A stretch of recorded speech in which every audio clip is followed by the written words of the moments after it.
My name is Adrian, I'm 34 years old, and I hadn't planned to write this. But after what happened at my brother's wedding, I honestly need to get this off my chest. For context, I've always had a complicated relationship with my younger brother, Tyler. He's 31, charming, successful, and very good at playing the golden child. I've always been the quieter one, the planner, the fixer, the one who helped pay for things when mom and dad couldn't. And still, somehow, I've always been just background noise to everyone else's highlight reel. Growing up, Tyler and I weren't exactly close. He was the kind of kid who broke stuff and blamed it on me, and I was the one who'd take the fall to keep the peace. My parents would sigh and shake their heads, say, "He's still learning, Adrian, you're older, be the example." And I did. Even when he stole my car at 17 and dented the side backing out of a party drunk, I paid the insurance. I didn't tell our parents. And when he called me from jail at 21 because he got caught trying to shoplift cologne for his girlfriend, I was the one who bailed him out. Again, silence. Again, peacekeeper. So fast forward to present day, Tyler's getting married to a woman named Marissa. We've met a few times over the past 2 years, and I'd be lying if I said we ever really clicked. She's the kind of person who talks with her eyes half-lidded, like she's already bored of whatever you're saying. Always dressed to the nines, always scanning the room to see if someone better walked in. She once called my job in logistics cute. I've kept my distance. Still, when the wedding invites went out, I RSVP'd yes. I even helped Tyler with some planning, recommended a great caterer I'd worked with through my company, and he used them. I didn't expect to be best man or anything. I'm not delusional, but I thought I'd at least get a seat at a decent table and maybe a few moments to feel like family. The wedding was set at this gorgeous countryside venue, with string lights draped across tall oak beams and a small lake glistening in the background. Very fairy tale. Very Instagram perfect. I showed up early with a wrapped gift, an engraved decanter set with their initials and wedding date. It wasn't flashy, but it was classy. Something they could keep for years. I checked in at the welcome table where a girl with a headset and clipboard gave me a tight smile. "You're Adrian, right?" I nodded. She looked at her sheet and frowned a little. "You're marked down as +1. I blinked. "Sorry, what?" "You're listed under +1s, so we set up seating near the kitchen entrance, by the fold-outs. If you had brought someone, it would have been different, but since you're solo, I felt my stomach drop. I'm his brother." The girl froze. "Oh, I'm so sorry. That must be a mistake." "Let me," but before she could scurry off, Marissa herself swooped in. Perfect white dress, perfect makeup, perfect icy smile. "Hey, Adrian," she said, drawing out my name like it left a bitter taste. "Glad you could make it. I told the planner about the seating. Hope you don't mind. We just had to make some tough calls, space-wise." I looked at her. "You sat me in the kitchen." She gave a quick laugh. "Not in the kitchen. Just near it. It's just for +1s, you know? I mean, technically you're not in the bridal party, and we had to prioritize seating for close friends and extended family. No hard feelings, right?" I looked past her into the reception area. Tables with fine linens and floating candles, full of people laughing and sipping champagne. My uncle, who hadn't spoken to Tyler in 6 years, had a seat dead center. My cousin Ryan, who once got caught stealing from grandma's purse, had a seat. And then I saw her. My ex-girlfriend, Tessa, sitting 2 tables from the couple's sweetheart table, laughing with a glass of Prosecco. She and I dated 5 years ago. Tyler introduced us. When we broke up, I found out they kept in touch. Of course, she had a seat. Marissa must have noticed where I was looking. "Oh, yeah, we invited Tessa. She and Tyler stayed friends, and she's always been so supportive." "You don't mind, do you?" I didn't say a word. I just nodded slowly. I walked toward the fold-out chair I'd been assigned. It was set awkwardly at the end of a small table, right next to a swinging door where servers kept rushing in and out, brushing past guests and apologizing with full trays of food. It was loud, hot, and smelled like fish and burnt rosemary. I sat there for a moment. Just a moment. I watched as the music started. The couple entered. Everyone clapped. I watched Tyler whisper something to Tessa as they passed her table, and she smiled back a little too warmly. I watched my gift being placed off to the side, ignored with a growing pile of other boxes. Then I stood up. I walked back to the table, picked up the decanter box, and started walking toward the exit. As I passed Marissa near the dance floor, she turned, saw me, and called out, "Wait, where are you going?" I stopped, turned around slowly. The room quieted just enough to catch the tail end of my response. "+1 this." A few people gasped. I think someone laughed. I didn't care. I walked straight toward the doors, gift in hand. I wasn't storming out. I walked slow, calm, deliberate. That's what made it worse for them, I think. As I reached the parking lot, I heard footsteps behind me. Tyler. He was jogging after me, Tuck's jacket flapping behind him, mouth moving but unsure of what to say. Adrian. Wait, dude. What was that? Why are you leaving? Come on. It's my wedding. I turned and faced him. You let her sit me by the kitchen. He hesitated. It wasn't. I didn't realize. She did the chart. I just thought, look, it's not a big deal, right? I shook my head. Not a big deal? You gave Tessa a better seat than your own brother. He looked uncomfortable, scratching the back of his neck. We're not trying to exclude you, man. It's just Marissa wanted certain people up front. She didn't want tension. Tension? I repeated. You mean me existing in the same room as your ex-friend who dated your brother? He didn't answer. That silence? That was the moment something in me broke. Or maybe it snapped back together. I didn't yell. I didn't throw the gift or say something cruel. I just turned around, unlocked my car, and got in. As I pulled away, I saw him standing in the gravel, half waving, half stunned, like he wasn't sure whether to be angry or ashamed. And that wasn't even the beginning of the real fallout. I didn't go home right away. I drove aimlessly for a while, windows down, the cool air doing a better job of keeping me from boiling over than anything else could. I ended up at this quiet overlook on the edge of town, the kind of spot where you can see the lights of the city stretching out like fireflies scattered across black velvet. I parked, sat in silence, and just let it all settle. Not just the wedding, years of it. The favoritism, the manipulation, the way I'd been treated like a disposable extra in a movie starring everyone but me. And somewhere in that silence, I made a decision. I wasn't going to be quiet anymore. I wasn't going to keep swallowing the disrespect just to keep the peace. I didn't return any of Tyler's texts that night, or the ones the next morning, or the one from Marissa that read, "Hey, sorry about the mix-up yesterday. Hope you're not still upset. Let's move on." Yeah. I didn't reply, but I did open my laptop. See, I work in logistics and event coordination. I don't just plan delivery routes and schedules. I handle crisis management, vendor relations, and back-end tracking for major events. One of my recent clients? The catering company Tyler had used for the wedding. The one I'd referred. The one whose business I'd helped grow. So I made a polite call to the catering manager, Nancy. She was sweet, efficient, and had already thanked me profusely after the wedding for the connection. I told her the truth, that I felt disrespected, that I wasn't just some plus one, and that I was going to be reevaluating whether I could continue recommending her services going forward. She was quiet for a moment, then she said something that stuck with me. We had to rush everything that day.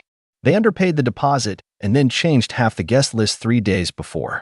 Honestly, if you hadn't helped with the logistics, we wouldn't have pulled it off. I'm sorry you were treated that way. That was all I needed to hear. Because that meant there were vulnerabilities. Receipts, contracts, and leverage. I didn't go nuclear right away. That's not my style. I'm more of a slow burn guy. So I started small. First, I canceled the custom order I'd placed for their wedding gift. It wasn't just the decanter I had given them. I'd also arranged for a matching crystal glassware set that was meant to be delivered to their apartment the following week. I didn't just cancel it. I redirected it. To myself. Figured I might as well enjoy the good Scotch glasses. Then I made a quiet call to the wedding photographer, another friend of mine. She had taken stunning pictures at the event and usually offered generous friends and family discounts for referrals. I let her know that I wouldn't be referring her anymore if she offered that rate to Tyler and Marissa. She understood immediately. I was cutting threads. Quietly. Precisely. But the big moment came about a week later when I got an email from Tyler. The subject line was just, "Need help?" He was asking for a favor. Classic. Apparently, he and Marissa were planning a honeymoon extension. They'd been gifted a 3-week trip to Bali by Marissa's wealthy uncle, but they'd run into issues with their passports and were now trying to coordinate last-minute express renewals, plus international flight rebooking, plus villa transfers. Tyler's words, "You're the only one I trust to fix this stuff. You're good at this kind of thing. Please, man." No apology. No mention of what happened at the wedding. Just, help me. I stared at the screen for a long moment. And then I opened a draft and wrote, "Hey Tyler, I'd love to help. But unfortunately, this +1 doesn't take bookings anymore. Good luck." Then I left it unsent. Not because I changed my mind. I just realized something more satisfying. I didn't need to say anything. Instead, I forwarded the email to an old colleague of mine, Angela, who handles urgent travel logistics for high-profile clients. I didn't ask her to help. I asked her to blacklist them. It was petty. I'll admit that. But it felt right. I'd spent years being the fixer, the silent support beam for a family that never noticed the weight I carried. And this time, I let it all fall. 2 days later, I got a text from Tyler. This time, he sounded less like a groom and more like a man unraveling. Did you tell Angela not to help us? She said something about you being a non-client blocker? What's wrong, man? We're stranded in Singapore. Flights got canceled. The villa won't refund us. Marissa's flipping out. What's your problem? I didn't answer. I was out to dinner that night with a friend when I saw Marissa's name pop up on my screen. This time, she called. I let it ring. She left a voicemail. Adrian, I don't know what your issue is, but Tyler is losing it. If this is about the wedding, you need to grow up. We didn't mean to hurt your feelings. You've made your point. Now stop being childish and fix it. And that made me laugh. Out loud. Right at the dinner table. I didn't fix it. I didn't respond. I just sat back and waited. Because I knew something they didn't. The real fallout hadn't even started yet. See, remember that catering invoice I mentioned? The one where they underpaid? Well, turns out that a breach of contract clause kicks in when a client provides inaccurate guest counts, changes dietary requests after the deadline, and fails to remit full payment within 14 days. That clause comes with a 25% penalty. And Nancy? She was tired of chasing them down. So she filed a formal complaint with the venue, triggering a chain reaction of fees. The bartender, also underpaid, did the same. And suddenly, Tyler and Marissa weren't just dealing with a ruined honeymoon. They were looking at several $1,000s in late fees, penalties, and withheld security deposits. All because they tried to cut corners and cut me out. And I hadn't even touched the final card up my sleeve. About 2 weeks after the honeymoon disaster, I started getting tagged in photos from the wedding on social media. A distant cousin had posted an album with the caption, "Beautiful wedding, unforgettable night. Congrats Tyler and Marissa." I clicked out of curiosity, and I mean this in the most literal way. It was like watching a highlight reel of my own erasure. There were 83 photos. In exactly one, you could see the back of my head, blurry, near the kitchen doorway. I wasn't in the family portraits. I wasn't in the toast videos. I wasn't even mentioned in the caption thanking everyone who made the day magical. But you know who was mentioned? Tessa. Tagged. Commenting. Liking. It felt deliberate now. Not just bad planning. It was like Marissa had decided I was unimportant, and Tyler had agreed. And that's when I decided I wasn't just going to step away quietly anymore. I was going to hold up that mirror and let them see what they'd become. I made a post. Just one. Simple, calm, factual. A slideshow of behind-the-scenes photos I had taken on my phone during setup. Me adjusting table numbers, helping the florist arrange bouquets, talking with the caterer. I included a screenshot of the seating chart Marissa's planner had sent me by mistake in a group email, where my name was labeled +1, Tyler's brother, in parentheses, literally an afterthought. Then I wrote, helped plan the wedding, found the venue, got the caterer a discount, showed up early to help set up, was seated next to the kitchen as a +1. Bride said I should understand. So I left quietly. 2 weeks later, they asked for help again. This time, I declined. Apparently, that makes me petty. The post went semi-viral in our small social circle. I didn't expect it to, but people shared it, commented, reached out. Old high school friends, former coworkers, even family members. My cousin Lauren messaged me, saying, I knew something felt off that day. You looked so uncomfortable. I'm sorry. I didn't respond to everyone, but I read every word. It felt validating. But it wasn't just the sympathy that mattered. It was what happened next. 2 days after the post, Tyler called me again. I let it go to voicemail. This time, he didn't sound angry. He sounded nervous. Hey, so, Marissa's mom saw your post. And now Marissa's freaking out. She thinks you're trying to ruin her image. Her boss follows you, man. She's saying we need you to take it down. I listened to that message while I was at the gym. Played it twice. Then once more on the walk to my car. I didn't reply. Instead, I made a second post. Been asked to delete my last post. Apparently, the truth is damaging to someone's image. I'd delete it if it wasn't 100% true. I won't be silenced for the sake of appearances. I spent too many years making myself small for other people's comfort. Never again. I included no names. No hate. Just honesty. That was the trick. People can debate opinions. They can't erase screenshots and seating charts. That post. It got more attention than the first. Marissa's boss didn't comment publicly, but a mutual friend sent me a screenshot. A company Slack message warning employees to uphold respectful personal conduct, even outside of work, along with a reminder that perception reflects character. The fallout began unraveling fast after that. First, I got a call from Marissa's mother. Not a voicemail, a full call. I didn't pick up, but she left a 3-minute rant about how damaging this was to their family reputation, and how one day you'll regret making a scene over a chair. Over a chair. That told me everything I needed to know. They still didn't get it.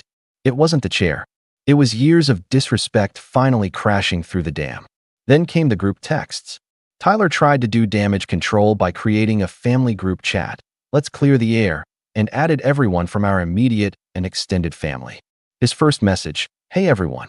Just want to address the recent social media drama. I think things got blown out of proportion. Let's all try to move forward." I stared at the message for a full minute.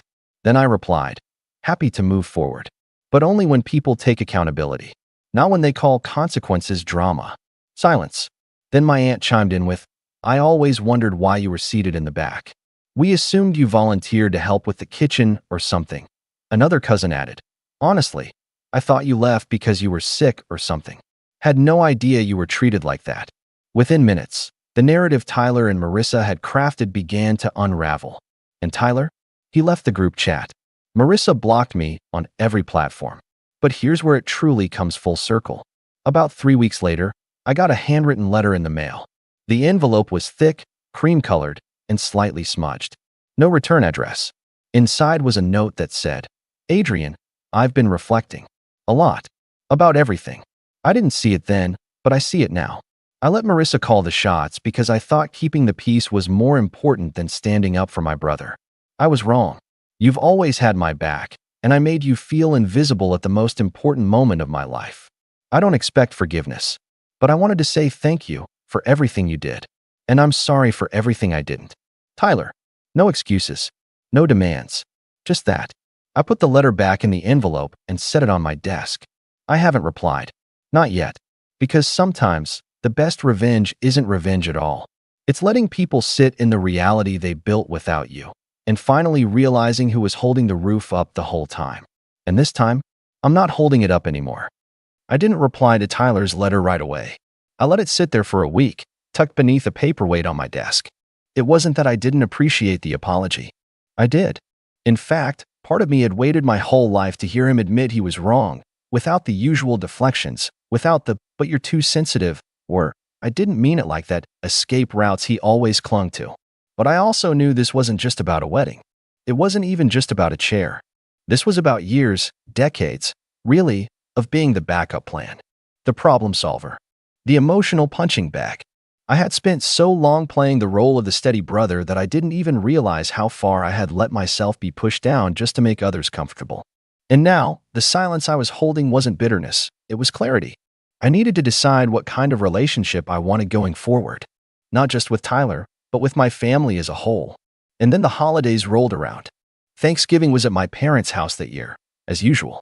They'd gone all out turkey, stuffing, the whole spread. And to my surprise, Tyler and Marissa were both invited. Or maybe I should say still invited, because I was starting to realize how rarely I'd been the one truly included over the years.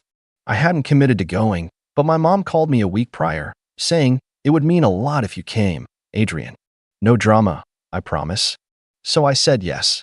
Not to be polite, not to keep the peace, but because I was no longer avoiding hard conversations.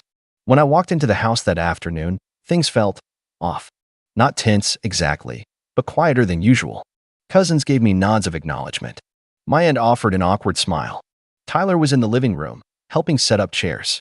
When he saw me, he froze, then gave a stiff wave. Marissa wasn't there. My mother whispered later that she had other plans this year, which, let's be honest, probably translated to she couldn't face the people who saw through her. We sat down to eat. Tyler was quiet through most of dinner, picking at his food, occasionally laughing too hard at someone's joke. He kept glancing at me like he was waiting for a cue, a signal that everything was fine again. I didn't give it to him. After dessert, while people were milling about and football played softly in the background, Tyler came up to me in the kitchen. We were alone. "Thanks for coming," he said, quietly. I nodded. "Thanks for the letter." He looked relieved, like that was the icebreaker he needed. I meant what I said. I was a fool. I let things get way out of hand. "You did," I replied. I wasn't going to sugarcoat it. He needed to hear it said aloud. He winced, but didn't argue. I thought, maybe we could get back to normal. I stared at him. What does that even mean, Tyler? Because for me, normal was being your backup. It was being the guy you called when you needed a bailout, but not when you got promoted. It was being seated behind the kitchen like I was an afterthought at your wedding. He sighed. I know that now. And I don't want it to be like that anymore. You can want that, I said. But you have to earn it. I'm not handing out second chances like candy. You don't get to disrespect someone for years and then fix it with one apology. He looked down, nodding. So what do I do? I crossed my arms. You show up. Consistently. You stop making everything about yourself. You take responsibility without being asked. And you stop expecting me to play the fixer every time your world falls apart. He nodded again, slower this time. Okay, I can do that. I shrugged. We'll see. He didn't press the issue further. Didn't try to hug me or crack a joke to ease the tension. For once, he let the weight of his mistakes hang in the air without trying to wriggle out from under them. Progress. Over the next few months, something interesting happened. Tyler actually tried. He started small. Texts without asking for anything. Hey, how's work? Here. Just thinking of you there. They weren't overly sentimental, just consistent.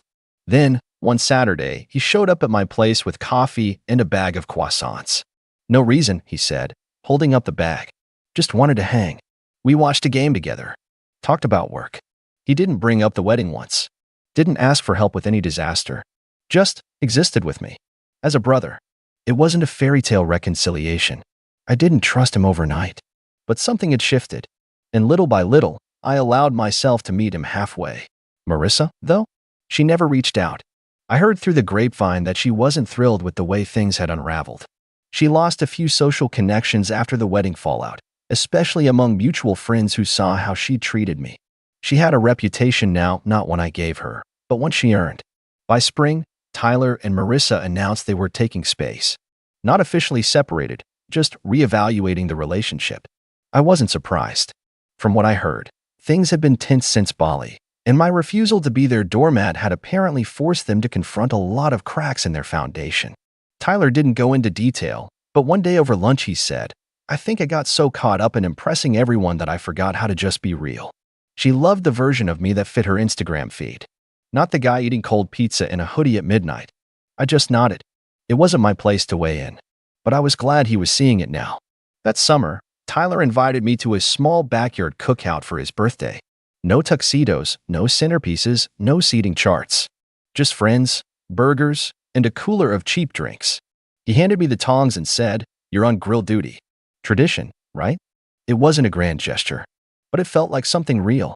And when the night wound down, he raised his bottle and said, To Adrian, for showing me what a brother should be, even when I didn't deserve it. I didn't make a speech. I just clinked bottles with him and said, Took you long enough. Everyone laughed. The moment passed. But in that laughter, something settled. Forgiveness isn't about pretending the past didn't happen. It's about choosing who's worth giving the future to. I still keep the wedding decanter in my cabinet. It's not a painful reminder anymore. It's just glass, beautiful, solid, and finally being used the way it was meant to be. Kind of like me.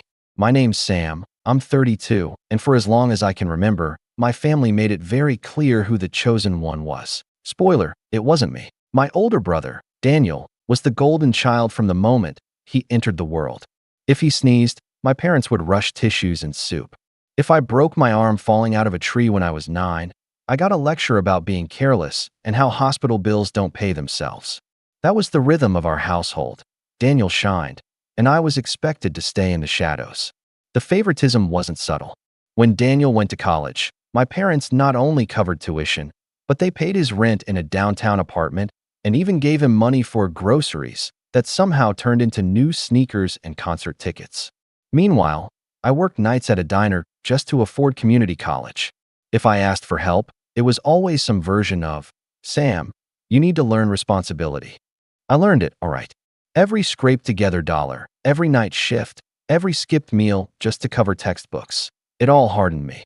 But Daniel? He floated. When he racked up thousands in credit card debt after investing in a pyramid scheme, my parents swooped in like superheroes and paid it all off. The message was clear. Daniel's mistakes were forgivable. Mine would have been proof that I was a disappointment. By the time he turned 25, they helped him put a down payment on a suburban house. When I turned 25, they sent me a card with $20 inside, signed, "Don't spend it all at once." I still remember laughing bitterly at that. The thing is, I stopped expecting fairness a long time ago. I learned to channel that resentment into something else, work. I kept my head down, took every odd job I could, studied business at night, and started tinkering with side hustles. First it was reselling electronics, then small e-commerce ventures, and finally, after a lot of trial and error, I hit something real. I built a logistics software company from scratch, poured every ounce of grit into it, and scaled it quietly while my parents kept bragging about Daniel's accomplishments to anyone who would listen. They didn't even know what I was doing because they never asked. Fast forward a decade. My company, after years of long nights and setbacks, got acquired. The deal closed just last year. The number? 25 million. To be honest, I didn't even celebrate in the way people might think. There wasn't champagne or exotic vacations. I just sat in my small apartment, staring at the signed paperwork, and thought, so this is what it feels like to finally win. But I didn't tell anyone in my family. I wanted to see how long it would take for them to notice that maybe, just maybe, the other son had done something. Which brings us to this past Christmas dinner. The family house was decorated like a Hallmark movie. Mom had insisted on her traditional feast: turkey, ham, casseroles, pies, the works. Daniel, of course, strolled in like a king, his wife and 2 kids trailing behind him. He had a new watch glinting on his wrist, no doubt another gift my parents had quietly funded. My mom fussed over him. My dad opened his favorite scotch, and the whole night started off like every holiday before. Me, the afterthought.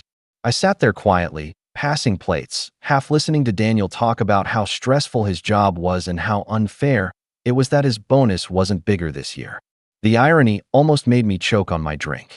Then, out of nowhere, my aunt, who I'd confided in months earlier, turned to me and asked casually, "Sam, how's the company doing? Last I heard, you closed that big deal." The table went silent. Forks paused midair. Mom blinked like she hadn't even registered the words. Daniel tilted his head, smirking, like he thought she was joking. "What deal?" he asked. I took a breath, heart pounding, and said simply, "I sold my company last year." My dad frowned. "Company? What company?" "The logistics software I've been building for the last 10 years, I explained. My voice was calm, but inside, I was bracing for their reaction. It was acquired for 25 million. The air got sucked out of the room.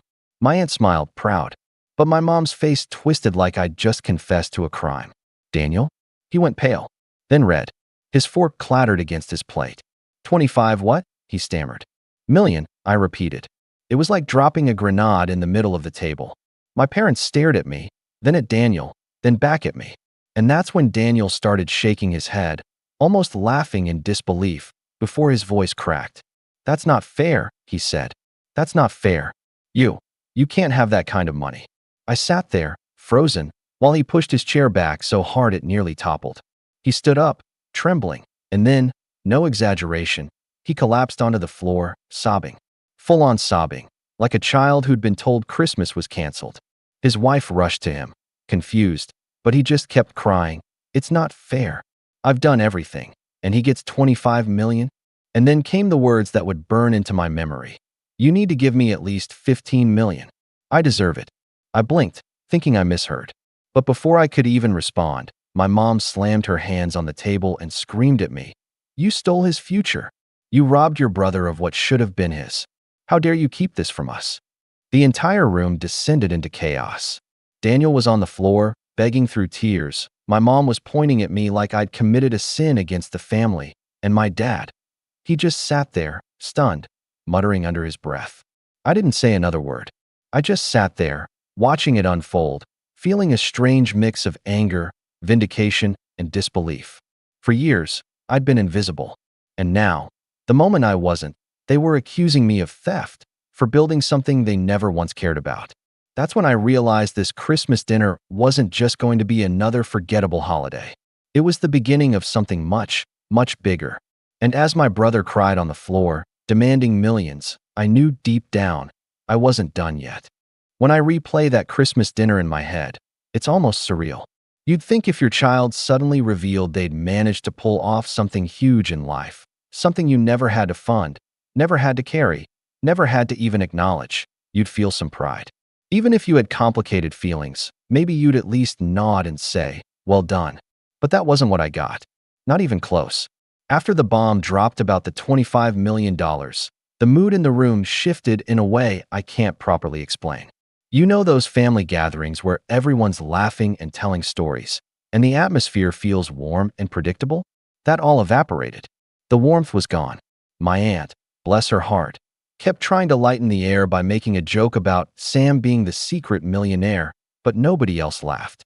My mom's face looked pinched, like she'd just bitten into something sour, and Daniel, well, he stayed on the floor for a good 10 minutes, crying like a man who'd lost everything. When he finally pulled himself up, he didn't even look at me. He just sat there, red-eyed, trembling, muttering under his breath about how unfair life was. His wife was dabbing his forehead with a napkin like he was on his deathbed. My dad poured himself another glass of scotch, drained it in one go, and avoided eye contact with me altogether. "Sam," Mom said finally, her voice sharp enough to cut through the silence. "Why didn't you tell us? Why would you hide something like this from your family?" I felt every eye on me. My fork sat idle against my plate. I swallowed and answered as evenly as I could. Because nobody ever asked. That should have been enough. But she slammed her palm on the table again, rattling the dishes. "Don't be smart with me. You think this is some kind of game? You think we wouldn't care about something like this?" I looked her straight in the eye and, for the first time in years, let myself be blunt. You never cared about anything I was doing. Every time I tried to share something, you brushed it off. You only had eyes for Daniel.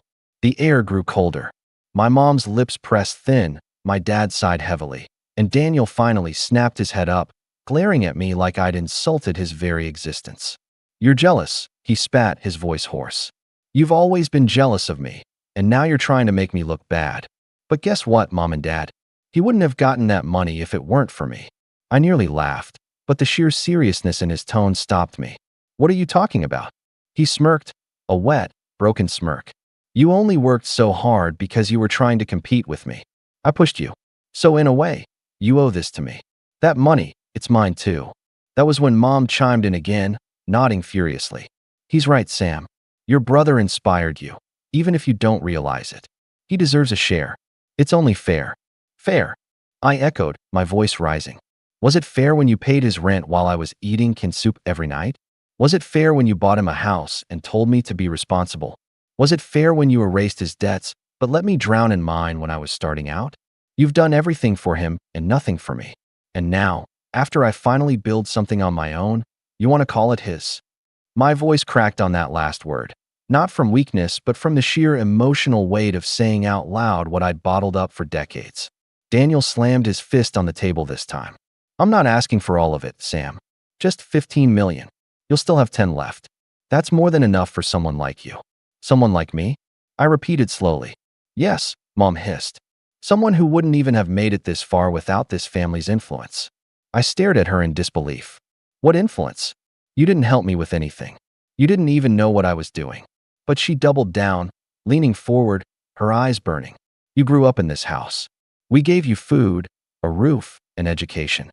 You owe everything to us, and to your brother. If you think otherwise, you're ungrateful." Ungrateful. That word hit harder than I expected.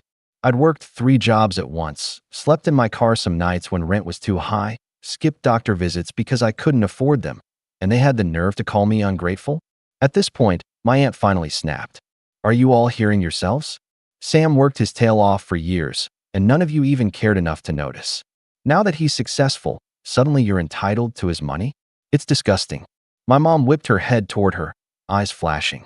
"Stay out of this, Margaret. You've always been jealous of our family." "Jealous?" My aunt scoffed. "Of what?" "Watching you spoil one child rotten while ignoring the other."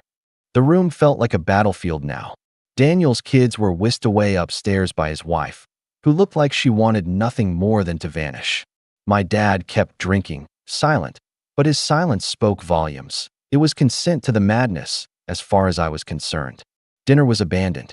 Plates sat half full, gravy congealing, wine glasses untouched. Daniel was muttering under his breath again, this time about how he was owed the money and how he'd never forgive me if I didn't share. My mom alternated between glaring at me and patting his shoulder like he was the victim of some great injustice. Then came the kicker. My mom leaned close across the table and whispered harshly, though loud enough for everyone to hear, "If you don't give your brother what he deserves, you'll tear this family apart. Do you really want to be responsible for that?" The manipulation was so blatant it almost made me laugh. But I didn't. I just sat back, folded my arms, and said nothing. My silence seemed to infuriate her even more. Over the next hour, the pressure only grew. My mom kept circling back, asking how I could live with myself if Daniel struggled while I hoarded money. Daniel sulked in the corner like a child denied dessert, occasionally throwing in passive-aggressive comments like, "Enjoy your millions while your family starves." The man literally had a house and a steady job. He wasn't starving. My dad, he finally muttered one sentence all night. "Maybe you should just give him something, Sam. Keep the peace." That was the moment I realized just how deep the favoritism ran. Even in the face of logic, even with the truth laid bare, they still chose him. Always him. When I finally got up to leave, Mom tried one last tactic. She grabbed my wrist at the door and said, "Think about what's right, Sam. Your brother's future depends on you now. Don't be selfish." I pulled my arm free, looked her straight in the eyes, and said, "For once in my life, I'm going to be selfish." And I walked out into the cold December night, heart pounding, ears ringing with everything I'd just heard. But the story didn't end there. That Christmas dinner was only the beginning. The fallout in the days that followed made everything much, much worse. I didn't sleep that night after Christmas dinner. I lay in bed staring at the ceiling, my mind replaying every word my family had hurled at me like a broken record. My brother sobbing on the floor, demanding $15 million like it was his birthright. My mother screaming that I stole his future. My father's one contribution, a weary suggestion that I just give in to keep the peace. The longer I thought about it, the more surreal it felt. I'd spent my entire adult life grinding, sacrificing, fighting for every inch of progress. And now that I'd made it, my own family acted like I'd committed some crime. You'd think they'd be proud, maybe even a little surprised. But no. Instead, they twisted it into another weapon to use against me. By morning, I'd convinced myself that maybe, just maybe, they'd wake up embarrassed by their behavior. Maybe emotions had just run high and, with a little time, everyone would cool off. I was wrong. 2 days later, I got a phone call. It was my mom. "No, hello. No, how are you?" Just straight to the point. "Have you thought about what we said?" she asked. I knew exactly what she meant. "About what?" I replied, feigning ignorance. "Don't play dumb, Sam. Your brother is under tremendous stress. He hasn't slept. He feels betrayed. We've always taught you family comes first, and this is your chance to prove you believe that." My grip on the phone tightened. "So let me get this straight. You expect me to hand over $15 million just because Daniel cried about it?" "You make it sound so crude," she said sharply. "We're not asking for the world. Just enough so Daniel can feel secure. He's always carried this family on his back, Sam. He's earned it." That line nearly made me laugh out loud. Daniel, the same brother whose debts had been paid off, whose rent and mortgage were gifts, who couldn't manage a credit card responsibly. He had carried the family. I bit my tongue, though, and simply said, "No, Mom. I'm not giving him anything." There was a pause, and then her voice dropped, low and threatening in a way I hadn't heard since I was a teenager. "You'll regret this, Sam. Mark my words. You can't turn your back on family without consequences." She hung up before I could respond. For a while, I brushed it off as empty words, just another manipulative tactic to guilt me. But I underestimated just how far they were willing to go. A week later, I went to check my business accounts. Even though the acquisition had gone through, I still kept a portion of my funds in company-linked accounts while final paperwork cleared. I logged in and froze. Several transactions had been attempted, large transfers flagged for review. None had gone through, thankfully, But my stomach dropped when I looked at the requested recipient, Daniel's personal account. At first, I thought it had to be some kind of phishing attempt or fraud. But when I contacted the bank, they told me the requests had been made using security information that only someone very close to me could have known. And that's when it clicked. My brother, or worse, my parents, had tried to access my funds. I remember sitting in my office chair, hands trembling, feeling my face flush with heat. This wasn't entitlement anymore. This wasn't just words at a dinner table. This was theft, an active attempt to rob me of what I had worked for. And if the bank hadn't flagged it, I could have lost millions. I called my mom immediately. She picked up on the second ring. "Did you or Daniel try to access my accounts?" I demanded. Her silence was answer enough. Then she said, cool as ice, "We were just making sure things were allocated fairly." Allocated fairly? I snapped. "That's not your money. You had no right, none, to even touch it." "Don't raise your voice at me," she said, her tone sharp and commanding. "We did what needed to be done. Daniel is family. He deserves his share, and if you won't do the right thing, then we will." I couldn't believe what I was hearing. My own mother was openly admitting to trying to steal from me, and she said it as if she were discussing the weather. "You realize this is illegal, right?" I said, my voice shaking with fury. "You could go to prison for this." "You wouldn't put your own family in prison," she said smugly. "Besides, who would believe you? You've always been bitter, always tried to paint yourself as the victim. If it comes down to it, we'll make sure everyone knows how selfish you really are." That line cut deeper than I care to admit. Not because I believed it, but because I knew how easily they could spin the narrative. To outsiders, Daniel was the charming golden boy, the one everyone praised. I was the quiet one, the one who kept to himself. Who would they believe? The son who'd been celebrated his whole life? Or the one who'd been overlooked and now suddenly had money? I hung up before I said something I couldn't take back. That night, I couldn't shake the sense of betrayal. My own family had crossed a line I never thought they'd cross. And it didn't stop there. Word started to spread among extended relatives, cousins, uncles, people I hadn't spoken to in years. They all suddenly remembered I existed. I started getting messages like, "Hey cuz, heard about your big payday. Let's grab lunch." Or worse, "Your brother mentioned you were being stubborn about helping family." That true, it became clear. My mom and Daniel were poisoning the well. They were spinning the story to make me out as the greedy villain, hoarding money while poor Daniel suffered. They conveniently left out the part where he lived in a house my parents bought him, or that he was gainfully employed. To hear them tell it, Daniel was practically destitute, and I was a miser sitting on a pile of gold. The worst blow came when I showed up at my parents' house unannounced a few days later, desperate to confront them face to face. I wanted to look them in the eyes and ask how they could justify stabbing me in the back like this. When I pulled into the driveway, though, something caught my eye. A brand new luxury car parked out front. I didn't recognize it, but the license plate frame still had the dealership's name on it. Inside, sitting at the table, was Daniel, grinning ear to ear, jangling the keys. "Nice ride, huh?" he said, smirking. Figured I deserved to treat myself. My blood ran cold. "How did you pay for that?" I asked slowly. He leaned back in his chair, stretching like a cat who'd just eaten a canary. "Family takes care of each other. Mom and Dad knew you'd come around eventually, so they helped me get a head start." My gaze snapped to my parents. Mom crossed her arms, defiant. Dad wouldn't look me in the eye. "You used my money, didn't you?" I asked, voice trembling. Mom didn't flinch. "Consider it in advance. You'll understand one day." That was it. The breaking point. It wasn't just about the money anymore. It was about trust, respect, basic decency. They had taken what was mine without permission, justified it in their twisted way, and expected me to swallow it. I stood there, fists clenched, heart hammering, staring at the people I once called family. And in that moment, I knew something inside me had shattered. There was no going back. What they didn't know was that while they were busy betraying me, I was already thinking several moves ahead.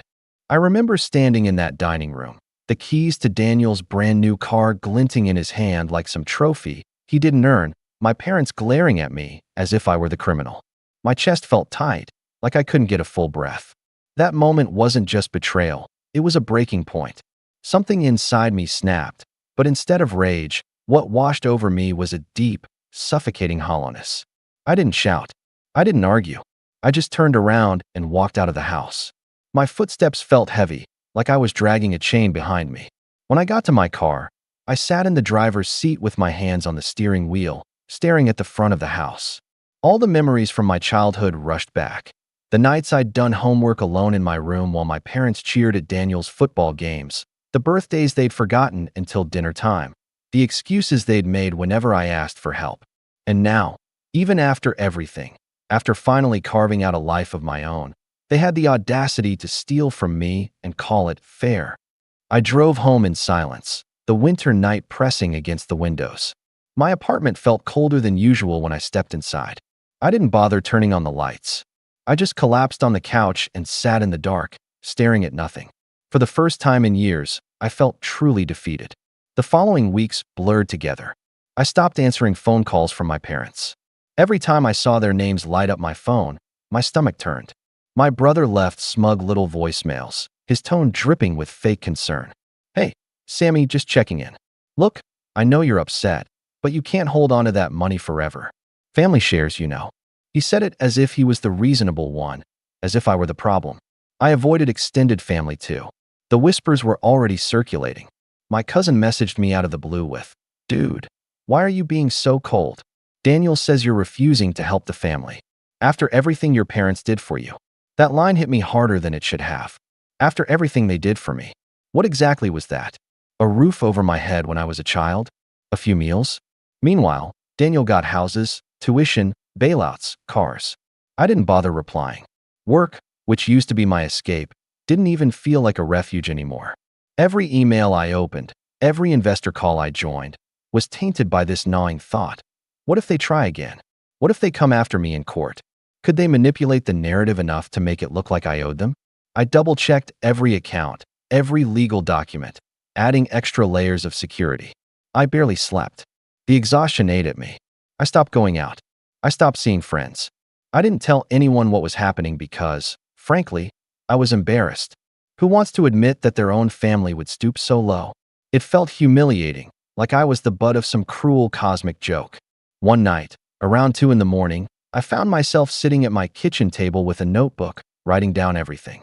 Every slight, every instance of favoritism, every betrayal. It was messy at first, just scribbles, but then it turned into something more organized. Almost like a case file. Part of me was trying to make sense of it, to see the pattern clearly. Another part of me, though I wouldn't admit it yet, was quietly planning. The lowest moment came when I bumped into an old friend, Josh, at a cafe. He hadn't heard the family gossip yet. We chatted, caught up, and then he asked, "So, how's your family doing?" I froze. My mouth went dry. For a second, I almost said good, out of habit, but instead, I just muttered, "Complicated." Josh smiled sympathetically and said, "Yeah, families are messy sometimes. But at the end of the day, they're all we've got, right?" I nodded, but inside I wanted to scream. The truth was, I felt like I didn't have a family anymore. They'd chosen greed over me, again and again. And now they'd taken it to a level I couldn't forgive. That night, back in my apartment, I realized I was mourning them. Mourning parents who never really saw me. Mourning a brother who treated me like a rival instead of kin. Mourning the idea of a family I never truly had. It was grief, plain and simple, but it came with a strange clarity. If they wanted to see me as the selfish villain, fine. If they wanted to call me ungrateful, fine. I wasn't going to keep breaking myself to prove otherwise. But I also wasn't going to let them strip away what I built. Slowly, I started taking small steps. I contacted a lawyer I trusted, explained everything. Every attempt at accessing my accounts, every manipulative demand, every theft. He listened carefully, then leaned forward and said, "Sam, you need to protect yourself. Legally, financially, and personally." So I did. I started moving assets into trusts they couldn't touch. I updated passwords, locked down accounts, installed extra verification layers. I even drafted documents that would make it impossible for them to lay claim to anything if I were gone. It was tedious, draining, and heartbreaking to even think about, but it gave me a flicker of control in a situation where I'd felt powerless. Emotionally, though, I was still at rock bottom. I stopped celebrating small wins. I stopped cooking. I lost weight. My apartment became cluttered, dishes stacking up, laundry undone. Some mornings, I didn't even want to get out of bed. My brother's smug face haunted me. My mother's shrill accusations echoed in my head. My father's silence weighed on me like a stone. But beneath all that despair, a quiet ember started to burn. It was small at first, fragile, but it was there. Every time I thought about the luxury car in Daniel's driveway, that ember glowed hotter. Every time I remembered my mom's voice calling me selfish, it flared brighter. And every time I heard another rumor twisted against me, that ember turned into something sharper. I didn't know exactly how yet, but I knew this much. I wasn't going to stay at the bottom. They wanted me broken, ashamed, compliant. But I wasn't that kid in their shadow anymore. I started to rise, not with fireworks or declarations, but with quiet, deliberate steps. Planning, preparing, building something they couldn't touch. And one day, when the time was right, they would see just how much stronger I'd become. The weeks after my lowest point felt like wading through mud. Every step forward was exhausting, but I kept moving because I knew staying still would mean drowning. Rock bottom had done something strange to me. It stripped me of illusions. I no longer hoped my parents would suddenly wake up and see me, no longer wished Daniel might one day respect me. That fantasy was dead. What was left was clarity. I had built something on my own, and now I needed to protect it, expand it, and let that become the life I leaned on, not them. At first, the rise wasn't dramatic. It was small things. I forced myself back into routine. Morning runs even when I didn't feel like it, cooking proper meals instead of living off takeout, scheduling regular calls with my lawyer and accountant. I started therapy, too, which I'd resisted for years. Sitting in that quiet office, telling a stranger about the weight of being invisible in your own family, about betrayal so sharp it left you sleepless, was both humiliating and liberating. My therapist said something that stuck with me. Sam, your family made you believe love is conditional. That's not your burden to carry anymore. Something inside me clicked when she said that. For the first time, I realized I wasn't just angry at them. I'd been carrying shame, guilt, and a desperate hunger for approval that never came. Letting that go wasn't easy, but acknowledging it was like taking the first breath after being underwater too long. Meanwhile, business opportunities kept rolling in after the acquisition. My name was quietly circulating in certain circles, investors reaching out, people wanting me on advisory boards, or asking if I'd consider starting something new. At first, I hesitated. I was still licking my wounds. But eventually, I said yes to a few projects that sparked real excitement in me. One of those projects was a mentorship program for young entrepreneurs. I partnered with a nonprofit that helped kids from underprivileged backgrounds learn business basics. Standing in a classroom full of teenagers, telling them about how I'd worked nights in a diner and failed more times than I could count before hitting success. I felt something I hadn't in a long time. Purpose. These kids listened. They asked questions. They saw me. And unlike my family, they didn't look at me with jealousy or entitlement, but with respect. That fueled me. Slowly, I rebuilt my confidence. Financially, I grew smarter too.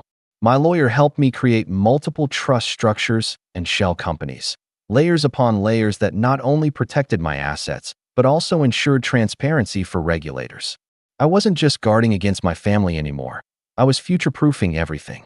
My accountant joked that Daniel could hire the best lawyers in the world and still never untangle the web.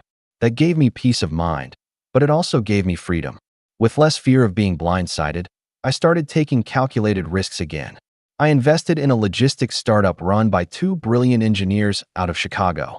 I quietly bought into a commercial property that was undervalued but sat in the path of a new development project.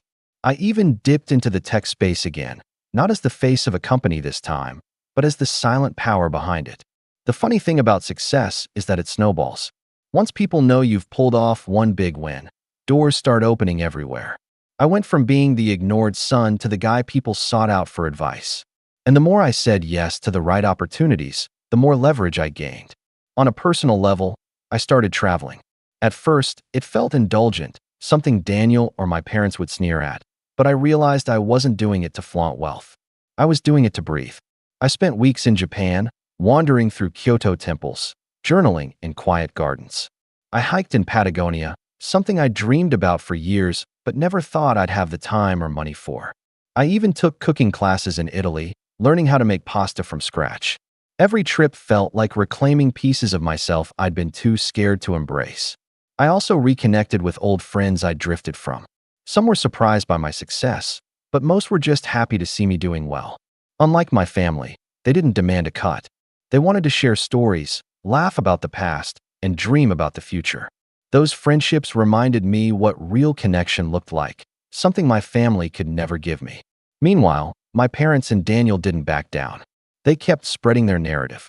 I heard from more distant relatives who messaged me with thinly veiled judgment. It must be nice to have all that money and not share with your family. One even said, "Your mom told me you've changed since the deal. You're too proud now." At first, those words stung. But then I realized, let them talk. Their gossip was powerless against the reality of what I was building. Every lie they told, every manipulation they spread, only highlighted how little control they had over me anymore. And then something shifted. A mutual friend of Daniel's, someone who'd always been in his corner, reached out to me privately. "Sam," he said, "I know your brother's been bad-mouthing you, but honestly, people are starting to see through it. He complains too much. Everyone knows he's had everything handed to him, and now that you've made it, he just looks bitter. Be careful, but people are on your side more than you think." That moment was like a crack in the dam. For years, the narrative had always favored Daniel. But now, people were starting to notice the truth. The golden child's shine was fading, and the shadows he'd thrown over me were lifting. By spring, I felt stronger than I had in years. My projects were thriving. My health was better. My mind was clearer. And I realized something. Power wasn't just about money or influence. It was about freedom. Freedom from the chains of needing their approval. Freedom from their manipulation. Freedom to define myself on my own terms. But with that freedom came an idea I hadn't let myself consider before. If I had the power to rise above them, I also had the power to turn the tables. For the first time, I stopped thinking only about defense and started imagining offense. Not petty revenge, but something deeper. Something that would expose the truth for everyone to see. The ember that had burned quietly at rock bottom now roared into a fire. And I knew the day was coming when I wouldn't just protect what I'd built. I'd make them regret ever trying to take it from me. After the slow rebuild of my life, the part that came next felt less like revenge and more like strategy. Revenge gets a bad rap in stories because it's often shown as a hot, ugly thing. Shouting, smashing plates, dramatic confrontations. That wasn't what I wanted. I wanted something cooler, inevitable. I wanted the truth to land so clearly and so precisely that there was no room for their stories or their gaslighting. That meant planning, patience, and patience felt oddly good to me, like power you could measure. First, I tightened every loose end around me. I doubled down on the legal and financial armor I'd started building. More robust trusts, a staggered release of funds so nothing large sat in one place. Multiple custodians and independent trustees who reported to law firms I trusted, not to family friends. My lawyer, Claire, who smelled faintly of espresso and had the kind of stare that made people fidget, became my closest ally. She ran through scenarios with me like a chess player. What would they try first, second, third? What would family courts look for? How would public opinion react if this blew up? For each what if, we had a countermeasure. But law and paperwork weren't enough. Stories are shaped by people, and people talk. If I wanted to blunt their narrative, I needed witnesses who could confirm the truth, that I'd always been the one scraping and building, that Daniel had been spoiled, that the attempted transfers had been orchestrated from inside the house. That's where digging in quietly paid off. I started to collect small confirmations, emails, bank notifications, receipts, even voicemail messages. I asked my accountant to provide a timeline of every payout and loan the family had made to Daniel over the years, with dates and amounts. The accountant, a sensible woman named Priya, pulled it together reluctantly at first, then with a kind of clinical disgust when she realized how much had flowed in one direction. The spreadsheet she made was damning. Mortgages paid off, credit cards cleared, rent paid for years, a down payment wired from an account with my parents' names listed as the origin. We labeled each entry with a note about whether it was a gift or a loan. And when nothing in writing existed, we marked it as oral promise or family assistance. It was messy, but the pattern was impossible to miss. Next, I hired a private investigator. I don't like the idea of sleuthing into people's lives. It felt icky at first, but the PI wasn't digging for gossip. He was looking for documents and confirmations, dealership invoices, transaction authorizations, IP logs from the bank showing times and IP addresses used to attempt transfers, any signature forgeries, anything that proved a hand-on intrusion rather than rumor. He found the dealership receipt for Daniel's new car and, crucially, a string of emails between the dealership and my parents confirming payment arrangements. He found warranty paperwork for appliances bought by my parents the month after the alleged bank transfer attempt. These receipts matched the dates of suspicious bank activity. It was the kind of mundane paperwork people don't think about, but mundane things are evidence in uncomfortable, practical ways. I also started quietly talking to people who knew my family from outside the house. Old neighbors, a teacher from high school, the woman who ran the little bakery where Mom loved to gossip. Nobody wanted to be dragged into a fight, but most were willing to confirm simple facts: that Daniel never worked nights, that my parents had frequently offered financial help to him, that they'd celebrated him in ways they never did me. Those confirmations were small, human things, no one's morality on trial, just context. I recorded conversations where people agreed to be recorded, again, legally and with consent, so there would be no he said, she said later.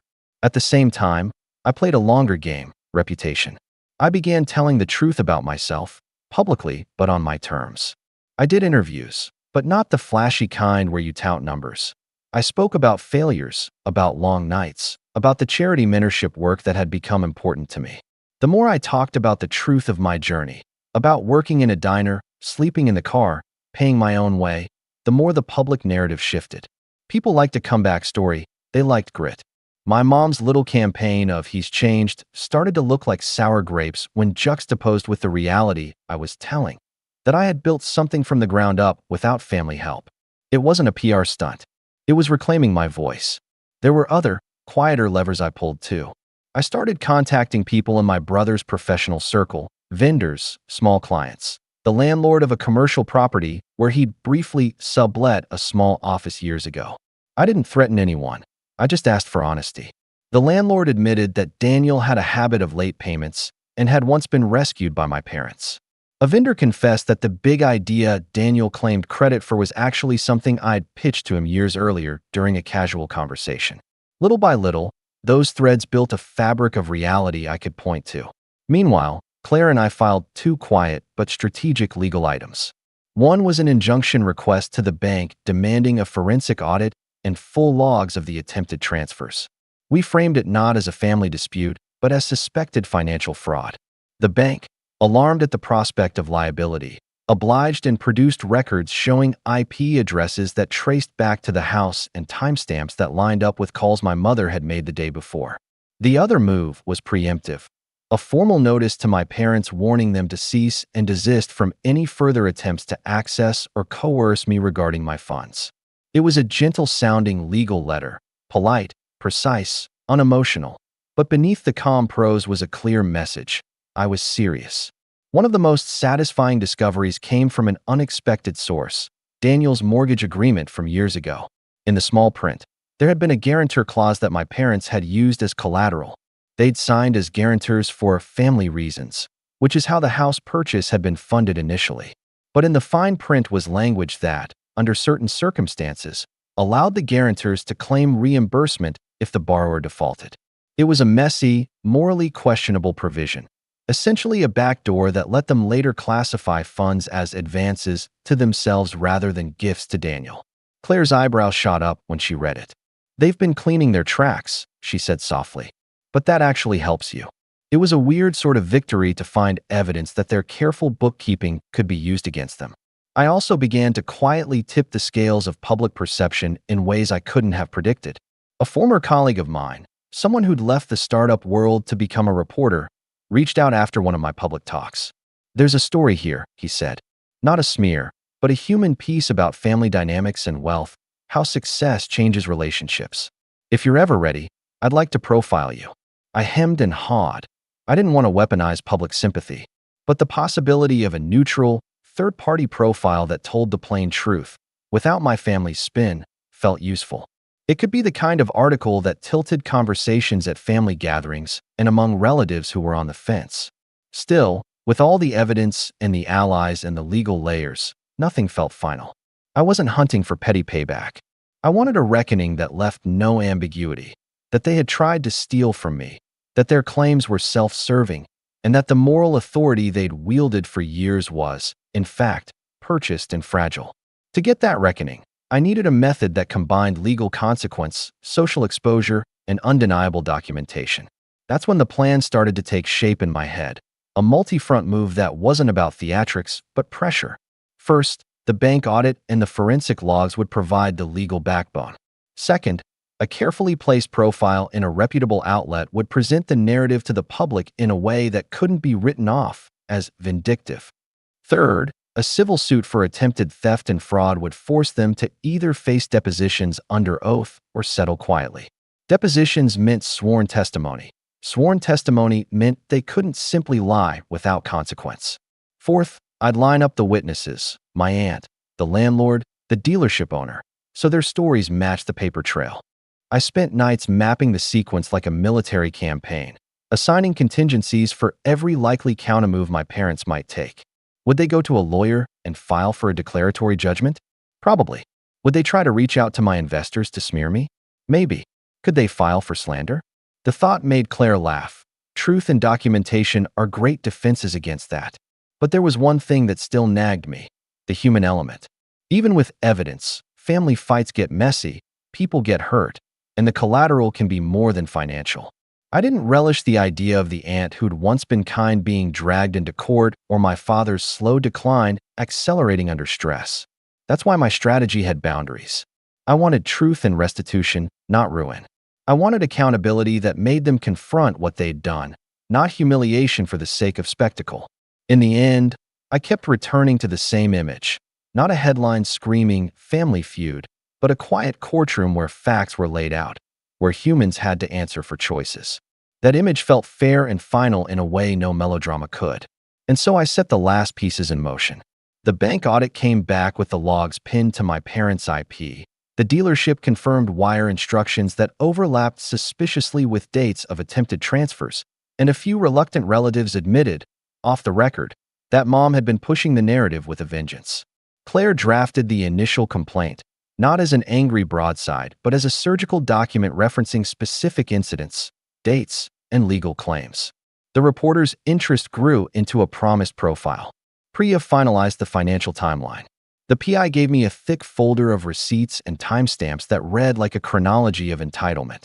One evening, sitting at my kitchen table with the folder spread open, I felt something I hadn't felt in a long time, calm. The ember was no longer a flame. It was a mapped operation. I could see the next steps clearly. File the suit, let the bank records speak, let the witnesses corroborate, and allow the truth to do what manipulative narratives never could, be undeniable. I called Claire and told her I was ready. She asked one question. Are you prepared for how this will look in the moment? I thought of the keys in Daniel's hand, of my mom's smugness, of the nights I'd spent feeling invisible. I thought of the mentorship program kids who looked at me with new eyes. I felt ready. The next morning, I sent the file to Claire with a single line in the subject, proceed when ready. Then I sat back and waited for her email to come through, and for the moment when everything I'd gathered, quiet and steady, would be put into motion. When Claire filed the complaint, it felt oddly anticlimactic. Paperwork submitted, copies served, the legal equivalent of setting the first domino. But the real work, the satisfying part, wasn't the filing. It was watching the machine we'd built begin to move with quiet inevitability. The bank logged the forensic report as evidence. The reporter promised the profile would run the week the complaint hit. Priya emailed the spreadsheets to our counsel with notes in the margins. The PI dropped off a fresh folder that had the dealership's invoice loose in the middle like a smoking pistol. Everything I'd collected for months, receipts, recordings, timelines, now had a stage to be heard on. The first call from opposing counsel came the afternoon the complaint was filed. It was terse, the kind of voice that tries to sound reasonable while feeling you out. We'd like to discuss an early resolution, he said. Your client must understand the family damage this will do. It was the same old play, weaponize guilt, attempt to deflect. Claire's response was cool and clinical. We can discuss a resolution, she said. but it must account for attempted unauthorized transfers, misappropriation of funds, and the emotional distress caused. We've got logs, receipts, and witnesses. She didn't raise her voice. She didn't need to. The man on the other end of the line tried a softer tone, but it didn't change anything. He asked for a meeting. We scheduled one. Before the meeting, Claire walked me through strategy like a general. Don't do theatrics, she said. Let the evidence speak. If they come with offers, we evaluate them. If they try to threaten, we file countermeasures. And remember, this is a civil case, not a carnival. People respect facts more than fury. Her calm steadied me. For the first time since the keys in Daniel's hand, I felt like I was not simply reacting, but directing. The meeting took place in a small conference room with a glass wall that made everything feel visible, intentionally so. Opposing counsel brought one of their own, a woman known for shepherding delicate family disputes into settlements. My parents showed up with Daniel perched beside them like a wounded animal who still believed himself entitled to comfort. Their faces had that brittle composure of people who want to appear reasonable in front of strangers. Mom kept trying to meet my gaze and failing. Dad avoided my eyes entirely. Daniel kept clearing his throat. We sat down. The lawyer for my parents opened with a plea for family unity and a vague threat about the pain public litigation can cause. Claire handed over the bank logs first, with a steady, practiced gesture. The room grew quiet as the auditor's timestamps and IP addresses scrolled across the lawyer's tablet.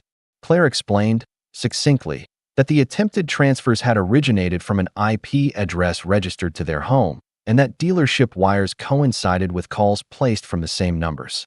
She didn't make accusations, she presented facts, and then sat back. Mom's face went an odd shade. Those timestamps. There must be an explanation, she said. Her voice trembled between disbelief and anger. We were worried. We were trying to help. It was the same justification she'd used before, softened for a meeting room. I felt a strange detachment listening to her. Every excuse they offered had been rehearsed. They'd practiced how to sound repentant without admitting culpability. I'd heard it at dinner, in phone calls, in voicemails. Nothing new.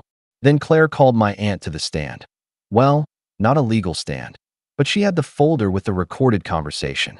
My aunt's voice, calm and honest, described the timeline. How I'd confided in her months ago about the deal, how she'd been shocked that my parents had reacted the way they did, how Mom had begun making comments about fair shares. Hearing my aunt recount this truth in a neutral room felt like a private exoneration. The opposing counsel shifted, uncomfortable. We didn't get an immediate settlement. Instead, the meeting dissolved into threats veiled as logic, negotiations cloaked as concern. If we settle quietly, Dad's lawyer said, we can avoid the spectacle. Claire replied, if they settle, it will be a settlement that accounts for documented harm and closes the door on further attempts to access his funds. She looked at me, waiting. I nodded. I wanted two things from any settlement: transparency and safeguards that kept my family away from my finances in the future. If they wanted to stop the lawsuit with money, fine, but only if it came with signed agreements, public corrections, and legal assurances. No secret deals. No hush money. The reporter called the night after the meeting and said his piece would run the following Thursday. He'd interviewed me at length about the grind, the mentorship work, the slow accrual of small wins, and had balanced it with quotes from the aunt, the landlord, and a couple of the vendors. He promised fairness. He meant it. This wasn't a hit piece. It was a human interest profile that showed how success affects family dynamics and how entitlement can be masked as righteousness. I read the draft and felt strangely exposed and vindicated at once. When the article published, the reaction was immediate. Messages flooded my phone, not just from friends, but from people I hadn't heard from in years. They offered support, disbelief at my family's behavior, and, more importantly, concrete evidence that people outside the family were on my side. Comments highlighted the receipts, the bank logs, and the timeline that discredited my parents' narrative. The press isn't magic, but the combination of clinical evidence and human storytelling shifts opinion in ways cold facts alone don't. The piece gave people a lens through which to view the things that had always seemed family business, and that lens was not flattering to my parents. Then the depositions began. That part felt like walking into a very dry, very controlled storm. Each family member was required to give sworn testimony. Depositions are surgical. They cut away the drama and examine the tissue of truth. I sat in an adjacent room while Claire guided the process, watching through a one-way glass as my parents answered questions. Opposing counsel tried to frame my actions as sudden cruelty, but the documents told a more precise story. The PI's receipt sat on the table like small, undeniable facts. The dealership invoice, the IP logs, the mortgage guarantor clause. Every time a question required a factual answer, the evidence bent the light toward the truth. I'd always imagined that if it came to a legal showdown, I'd be exhausted by the rhetoric, that the emotional cost would be unbearable. But the opposite happened. There was something strangely cleansing about sworn testimony. Under oath, words mattered. Lies had consequences. The idea of my mother and brother being forced to answer specific questions about dates, phone calls, and payments made me feel less like a victim and more like an arbiter of truth. During one deposition, something unexpected happened. Opposing counsel, trying to undermine my aunt's credibility, asked about a long-ago family dispute that had nothing to do with the case. It was a cheap tactic to paint her as biased. Instead of flinching, my aunt, calm, measured, and honest, recounted specifics about my early years, the nights I worked, the college tuition I paid myself, the nights I'd slept in my car. Her words landed like stones. People in that room shifted, the air changed. It was one of those moments where the cumulative weight of small truths suddenly became impossible to ignore. Outside the legal theater, everything else tightened. My parents' friends started to distance themselves. Invitations to family events dried up. Daniel's online persona, previously polished and blameless, revealed cracks as people who knew the family began to whisper and then speak openly. It's funny how power sometimes evaporates on its own when the social scaffolding supporting it is shaken. For years, my parents had relied on that scaffolding. Their neighbors, church friends, casual acquaintances who knew just enough to repeat a sympathetic line. The documentary evidence and the profile pierced that illusion. There were offers along the way. Opposing counsel called with settlement numbers that were generous if all I wanted was money and silence. Think about the emotional cost, he said. A quiet settlement protects everyone. Claire forwarded the offers with annotations. If they accept, insist on public correction and enforceable protection measures. Otherwise, decline. I thought about the car keys, the attempted transfers, the looks at the dinner table. I thought about being powerless and then about the calm, legal scaffolding I now controlled. I thought about the mentorship kids who deserved to see me stand up for myself. What I didn't think about was humiliation. I didn't want to humiliate anyone for sport. I wanted accountability. The idea of a settlement that included a formal admission of wrongdoing, joint statements correcting the record, and legally binding protective measures appealed to me far more than a quick financial fix. It would mean my parents had to confront what they did, publicly. It would mean there was a record. It would mean they couldn't repeat their manipulations. The day before the scheduled mediation, opposing counsel called with an odd tone. He floated the idea of a televised family reconciliation special. A chance to show unity, he said, and tried to tempt with language about healing for the public. Claire, without missing a beat, said, if they want to heal, they can start by withdrawing the attempted transfers, paying restitution for unauthorized expenditures, and publishing a correction with our agreed language. Then we'll talk. Reconciliations on camera are for television, not legal compromise. The guy tried to recover the pitch, but it was clear they were grasping for optics. They'd misjudged that chill I'd cultivated, the one that measured risk and didn't bend to spectacle. Mediation morning arrived crisp and cold. I drove to the center alone, hands steady on the wheel. I'd rehearsed nothing. Rehearsed truths don't need rehearsing. Claire carried the folder. Opposing counsel carried the counteroffers like chess pieces. My parents carried something else, defensiveness stitched with fear. Daniel clung to the idea that some payment would restore him. The mediator opened with platitudes about family and restoration. Then we began, and the slow, methodical reality of it took over. Each time my parents' lawyer tried to reframe an incident as a misunderstanding, Claire produced a date-stamped email, a bank report, a dealership invoice. The mediator's face, neutral at first, grew increasingly concerned as the timeline unfolded. Opposing counsel shifted strategies, then lost a little more ground. At one point, Dad's voice cracked. The stiff veneer started to chip. Mom tried to maintain control, but a question about the source of the dealership wire made her hands tremble. Daniel, who'd been leaning on the idea of entitlement like a crutch, suddenly looked small. He kept asking, "Can't we just fix this? Can't we come to an agreement?" The tone in his voice was part panic, part calculation. Claire let them talk themselves into a corner. She didn't gloat. She didn't unleash rhetoric.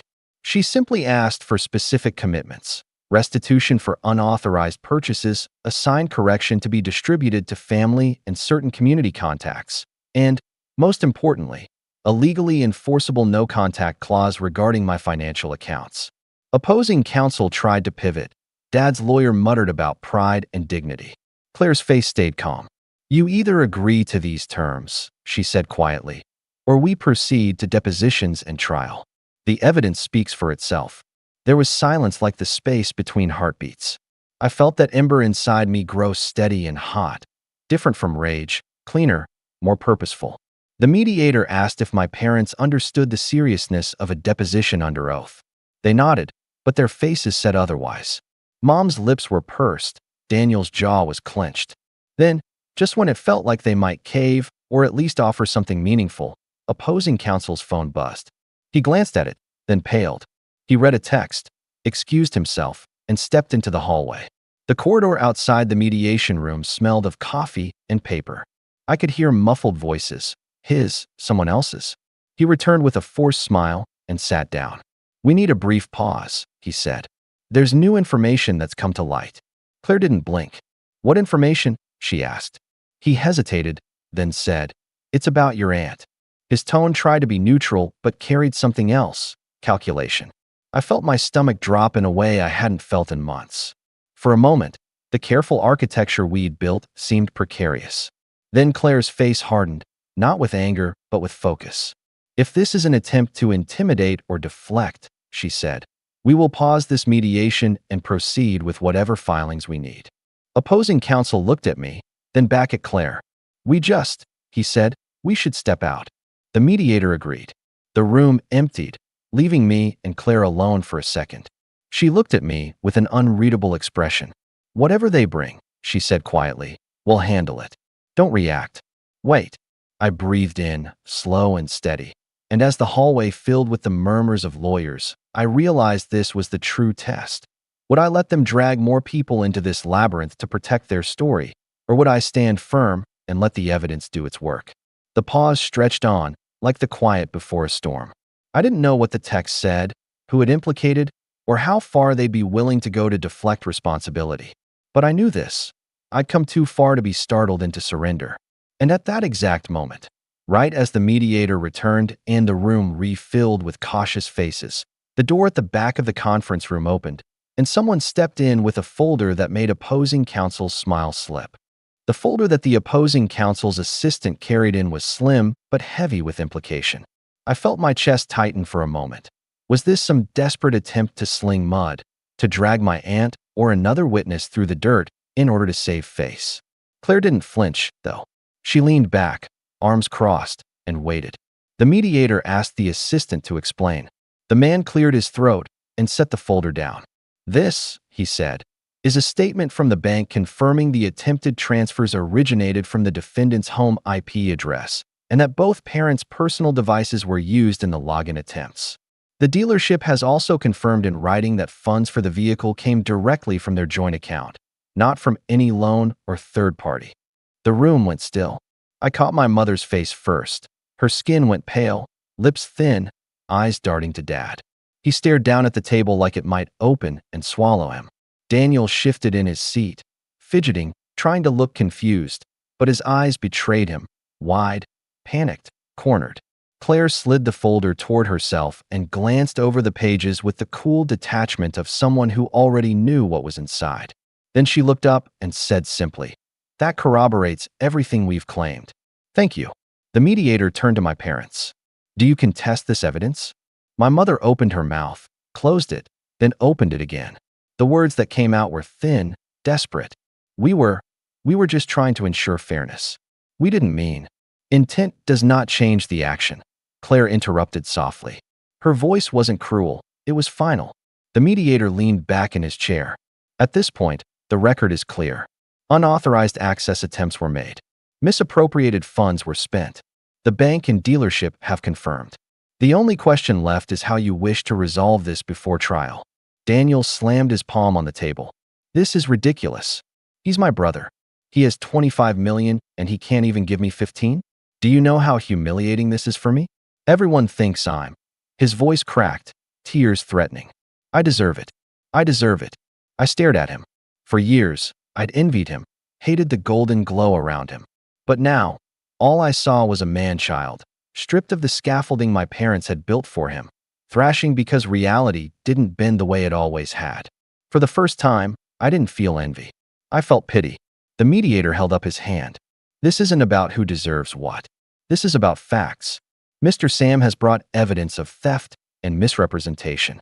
Unless you wish to proceed to trial, I suggest you listen carefully to the terms. Claire slid a typed page across the table. Our terms remain the same.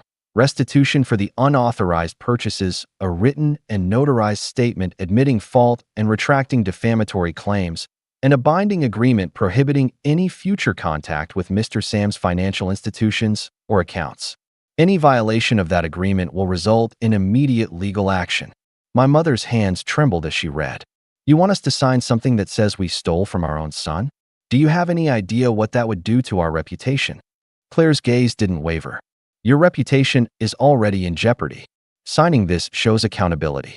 Refusing means trial, depositions, and likely public exposure of everything you've done. For a long moment, no one spoke. The only sound was Daniel's shaky breathing and the faint shuffle of paper. Then, finally, my father whispered, "We can't win this." My mother snapped her head toward him, horrified. "Don't you dare." But he cut her off. "It's over. We're not dragging this into court." The mediator nodded gravely. "Do you agree to the terms, then?"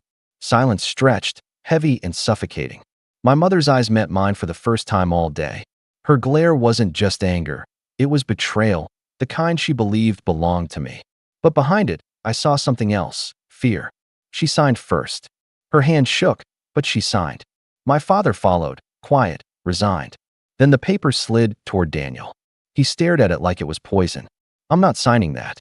I didn't do anything wrong. This is between you and them. I was promised." Claire's voice sliced in. "Your name is on the attempted transfer logs. The bank confirmed it. If you'd like to proceed to trial, we can amend the complaint to include you individually. Do you want that, Mr. Daniel?" He froze. His lips parted, then closed. Finally, with a trembling hand, he scrawled his name. And just like that, the weight shifted. The mediator confirmed the agreement. The documents were collected, sealed, filed. It was over. Not with shouting or slamming doors, but with ink drying on paper that couldn't be undone. As we left, my mother hissed under her breath, "You'll regret this, Sam. You've destroyed this family." I stopped at the door and looked back at her. For once, my voice didn't shake. "No, Mom. You destroyed it when you chose greed over love. I just stopped letting you take me down with you." Her face twisted, but she said nothing.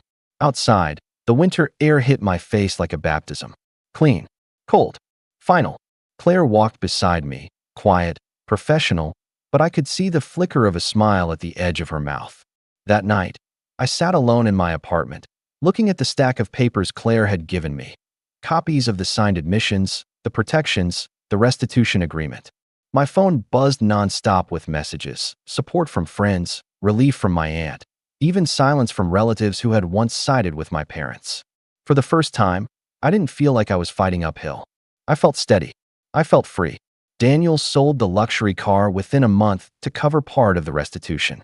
My parents retreated from social circles, their endless narrative about me unraveling under the weight of their own signatures. The golden glow around Daniel dimmed until it was nothing but dust. And me? I kept building, kept mentoring, kept living. Not for revenge anymore, but for myself. The fallout didn't leave me bitter, it left me lighter. Because I finally understood something. Family isn't who shares your blood. It's who respects your soul. And as I locked away the final folder of evidence in a drawer, I whispered to myself the truth that had carried me through every betrayal, every sleepless night, every bitter meal in silence. They wanted my future, but it was never theirs to take. My name is Emma, And up until a few nights ago, I believed my family loved me. It started with a simple notification. My aunt had sent me a video. I was in the middle of making dinner when my phone buzzed. I wiped my hands on a towel, grabbed my phone, and absent-mindedly tapped the message. At first, I thought she sent me something random, a family video, maybe an old clip she found funny. But then, I heard my mother's voice. Emma should be grateful. She'd be nothing without us. My stomach dropped. The video was shaky, like someone had set their phone down without realizing it was recording. But the voices were crystal clear. A pathetic failure, that's what Emma is, my father added with a chuckle. But at least she's good for something, paying our bills. Laughter, I gripped my phone tighter.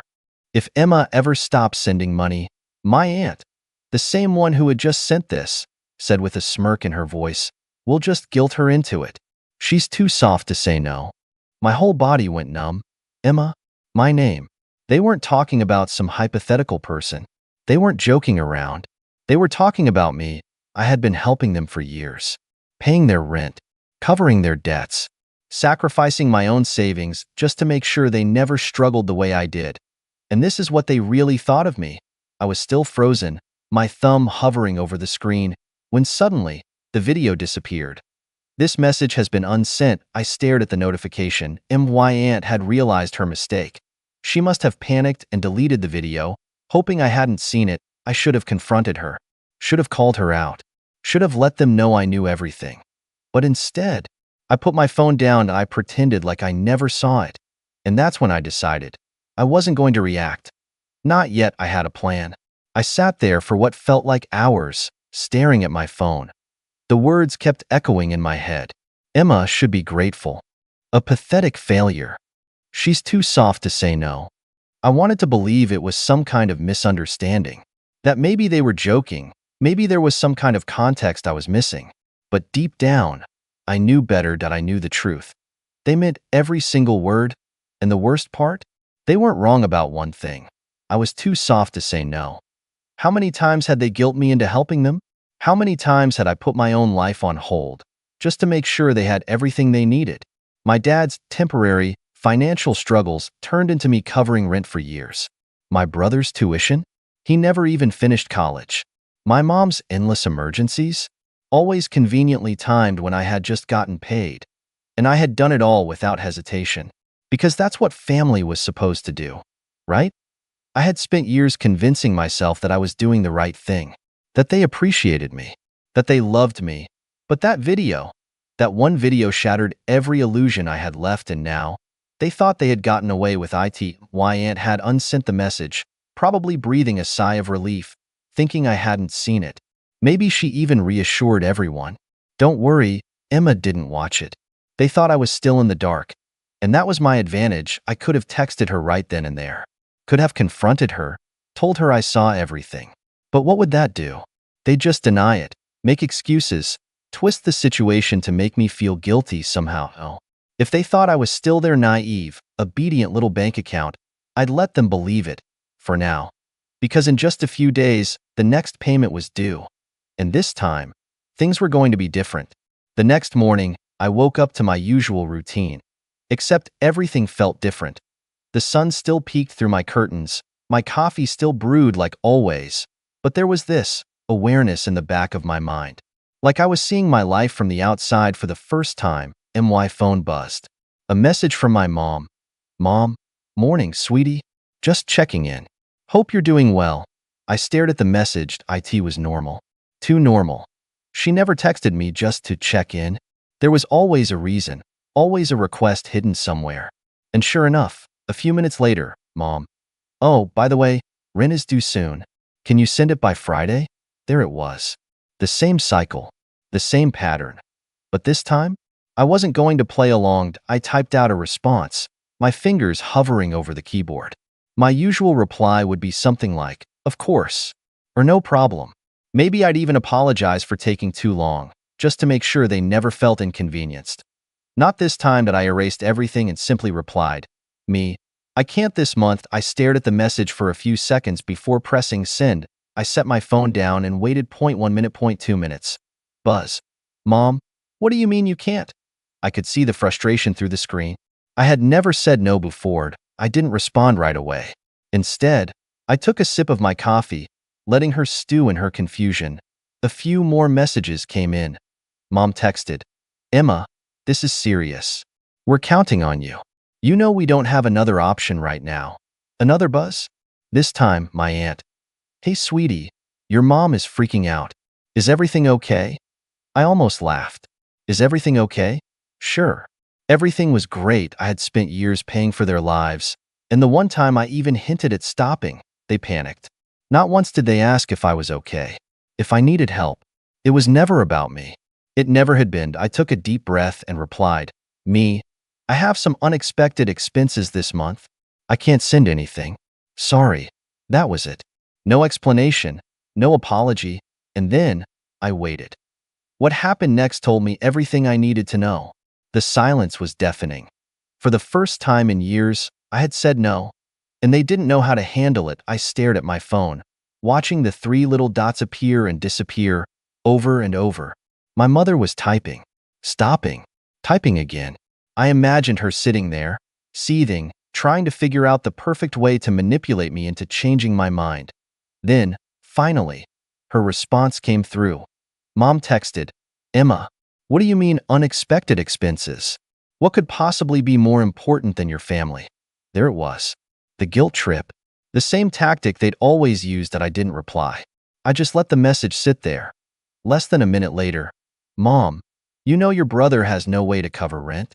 If he gets kicked out, that's on you, Dada." The brother card. Classic. Then another message, "Mom, we raised you, Emma. We took care of you when you had nothing. Is this how you repay us?" I clenched my jaw, my fingers tightening around my phone. When I had nothing, they never took care of me. I put myself through school. I worked 3 jobs to escape that house. And the moment I had money, they latched onto me like leeches, draining me dry. I had nothing because they took everything. My phone buzzed again. Aunt texted, "Emma, sweetheart, don't do this. We're family. Your mom is just upset. You know how she gets. Just send the rent and everything will be fine." Everything will be fine.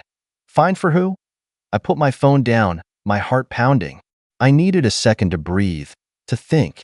I walked to the kitchen, poured myself a glass of water, and took a slow sip. Staring at the clock on the wall, I could feel it. Something shifting inside me.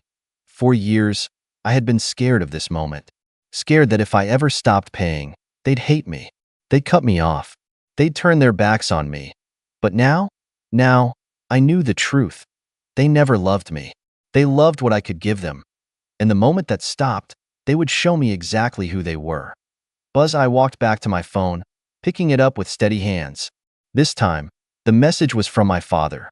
Dad texted, "Emma, I don't know what's gotten into you, but this is unacceptable. You're being selfish. This family needs you, and you're acting like some entitled brat. Grow up and do the right thing." There it was. The final mask slipping. No more fake sweetness. No more pretending to care. Just demands. I stared at the words, my heart pounding in my ears, and then another notification popped up. A voice message from my aunt. My hands trembled as I hesitated, my thumb hovering over the play button. Something told me this was going to change everything. I hesitated. For a long moment, I just stared at the little play button on the screen. A voice message from my aunt. My heart pounded against my ribs. She wasn't the type to send voice messages. If she had something to say, she usually sugar-coated it in text. Passive-aggressive, but with just enough fake sweetness to make me feel guilty. But this was different. Slowly, I pressed play. Her voice came through, sharp and impatient. "Emma, listen. I don't know what kind of game you think you're playing, but this isn't funny. Your mother is losing her mind. Your dad is furious. And honestly, I don't blame them. You've always been, well, a little ungrateful, but this is beyond selfish." I felt my stomach tighten, but I forced myself to keep listening. "You have a good job, don't you? You make more than any of us. You don't even need that money. Meanwhile, your family is struggling. And what? You just wake up one day and decide you don't care anymore?" A bitter laugh. "You owe them, Emma. After everything they've done for you. After all the sacrifices they made. They gave you life. And now, you're just going to walk away? Pretend they don't exist? What kind of daughter does that? She exhaled sharply, and for a second, I thought she was done. But then, you know what? Her tone darkened, colder now. If you really want to be that kind of person, fine. But don't expect them to forgive you. Don't expect to come crawling back when you realize how much you need them. Because once you cross this line, there's no coming back. The message ended. Silenced, I let the words settle, my thumb hovering over the replay button. My ears rang. My hands numbed. I should have felt scared. I should have panicked. I should have been scrambling to make things right, to fix this, to apologize. But instead, I felt calmed. I don't know. More than that, I felt free. Because she had just confirmed everything. They didn't love me. They didn't respect me. They didn't even see me as a person. I was just a bank account to them. A walking, breathing ATM. And the moment I stopped handing out money, I was nothing. And if that was the case, then maybe it was time to be nothing to them. My phone buzzed again. Another message from my mother. Mom, last chance, Emma. Send the rent. I stared at the message for a long, long time. Then, without hesitation, I blocked her. I blocked my dad. I blocked my aunt. And just like that, for the first time in years, I was free. Or so I thought. Because the next day, my brother showed up at my door. The knock at my door sent a chill down my spine. It was early, too early. The kind of early where normal people were still asleep, the sun barely peeking over the horizon. For a second, I thought about ignoring it. Maybe it was a neighbor. Maybe it was a package. Maybe it was anything other than what I knew it was. Then, another knock, louder this time, more insistent. I took a slow breath, steeling myself, and walked to the door. My fingers hesitated on the handle, my heart hammering in my chest, and then I opened it. There he was. My brother. His face was twisted in something between anger and desperation, his clothes wrinkled like he hadn't slept. His eyes, God, his eyes, they were bloodshot, wild. Are you serious, Emma? His voice was sharp, like a blade pressed against my skin. What the hell is wrong with you? I blinked, keeping my expression neutral. Good morning to you too. He scoffed, running a hand through his already messy hair. Don't do that. Don't act like this isn't a big deal. You blocked everyone. Mom is freaking out. Dad's losing his mind. You're just, what? Cutting us off? Pretending we don't exist? I crossed my arms, leaning against the doorframe. I don't know, Jason. Maybe I just got tired of being treated like a piggy bank. His jaw clenched. Oh my God, not this again. Not this again? I let out a bitter laugh. Jason, I've been paying your rent for years. I've covered your bills, your food, even your stupid gym membership. And the one time I say no, the one time I set a boundary, Mom calls me a selfish brat. Dad says I'm unacceptable. And you show up at my door like I committed a crime. His lips parted like he was going to argue. But no words came out, so I kept going. And don't even try to pretend you care about me. I saw the video. His face went pale. For the first time, real fear flashed in his eyes. What video? I smiled, but it wasn't a kind one. You know exactly what video? Jason shifted on his feet, glancing away. His hands balled into fists. Look, it wasn't serious, okay? We were just joking. You're being dramatic. Joking? My voice was quiet now, but sharp as glass. You all sat around laughing, calling me a pathetic failure, saying I should be grateful for the chance to pay your bills. Do you know what that feels like, Jason? To hear your own family talk about you like that? He exhaled harshly, rubbing his face. Emma, come on. No. I cut him off. You come on. You want money? Get a job. You want someone to take care of you? Find someone else. Because I'm done. Silenced, he just stood there, staring at me. And for a second, I saw something flicker across his face. Something raw. But it was gone just as quickly. You don't mean that, he muttered. I held his gaze. Yes, I do. Another silence. Then, his expression hardened. His mouth twisted into something ugly. Fine, he spat. You want to be a selfish BTCH? Go ahead. But don't come crawling back when you realize you have no one left. Asterisk, and with that, he turned and walked away. I stood there, watching him go, my chest tight but my spine straight. Because he was wronged, I did have someone left, I had myself. But just as I closed the door, letting out a shaky breath, my phone buzzed. I glanced at the buzzing phone again, the familiar name flashing on the screen. It was my mother, but I wasn't going to pick up.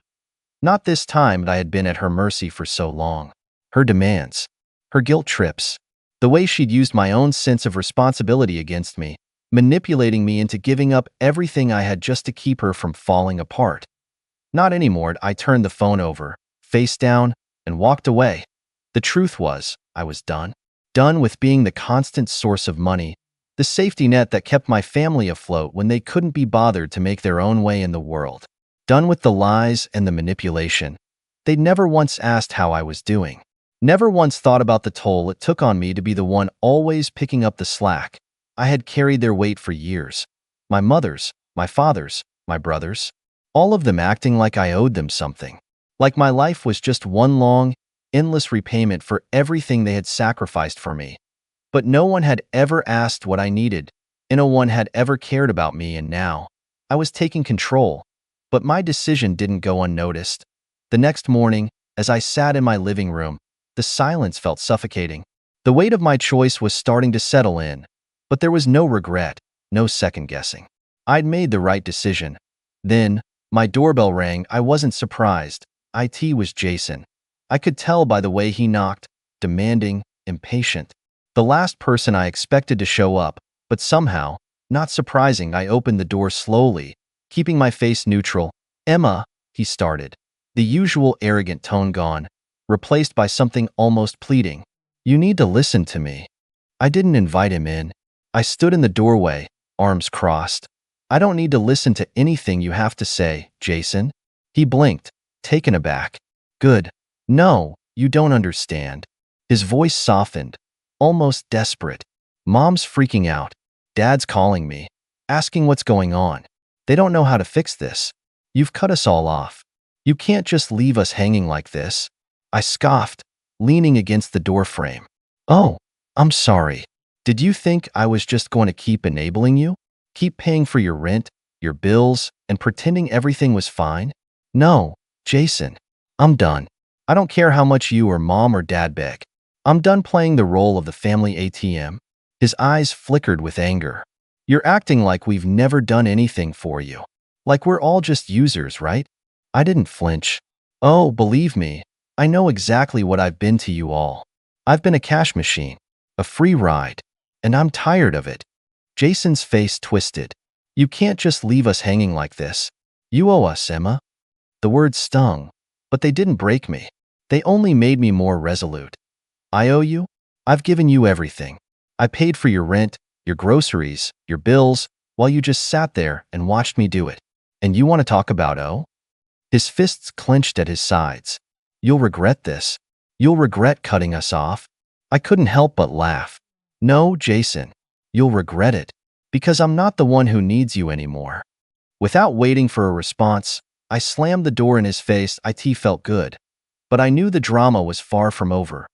Later that night, my phone buzzed again. I almost didn't want to check it, but the curiosity gnawed at me. It was from my dad. "Dad, we raised you, Emma. Don't think you can just walk away from everything we've done for you. You're making a huge mistake. Come back. We'll talk about it. We'll fix this." I could almost hear the desperation in his words. I sat there for a moment, the phone still in my hand.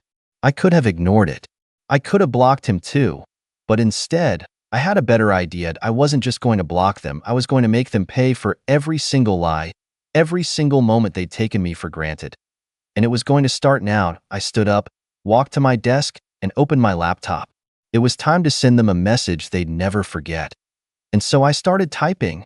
I sat at my desk, staring at the screen of my laptop, my fingers hovering over the keys. I wasn't just going to sit back and let them waltz back into my life as if nothing had happened.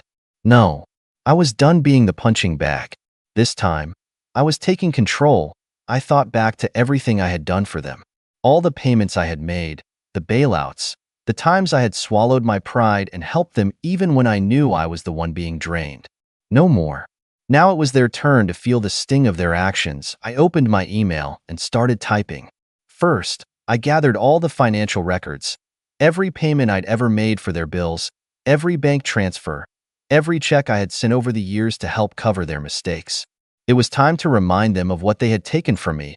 I included a note at the top of the email. Here's a detailed summary of everything I've done for you over the years.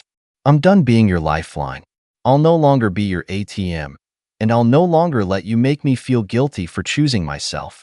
Consider this my final invoice. You don't owe me anything anymore, but you will owe yourself the realization of how much I've sacrificed, all because I thought family was supposed to help each other, not drain each other. Then, I attached the receipts, the bills, the payments that I hit send. But that wasn't the end. Not by a long shot. I logged into the family group chat where they used to keep me on edge with their complaints, their endless demands. I scrolled through the messages, reading the ones where they claimed they needed me, where they'd guilt me into helping them. Then, I did something I hadn't done in years. I replied, "You all talk a lot about what you've done for me, but you've forgotten how much I've given up for you. And here's the reality check. You never needed me. You just used me.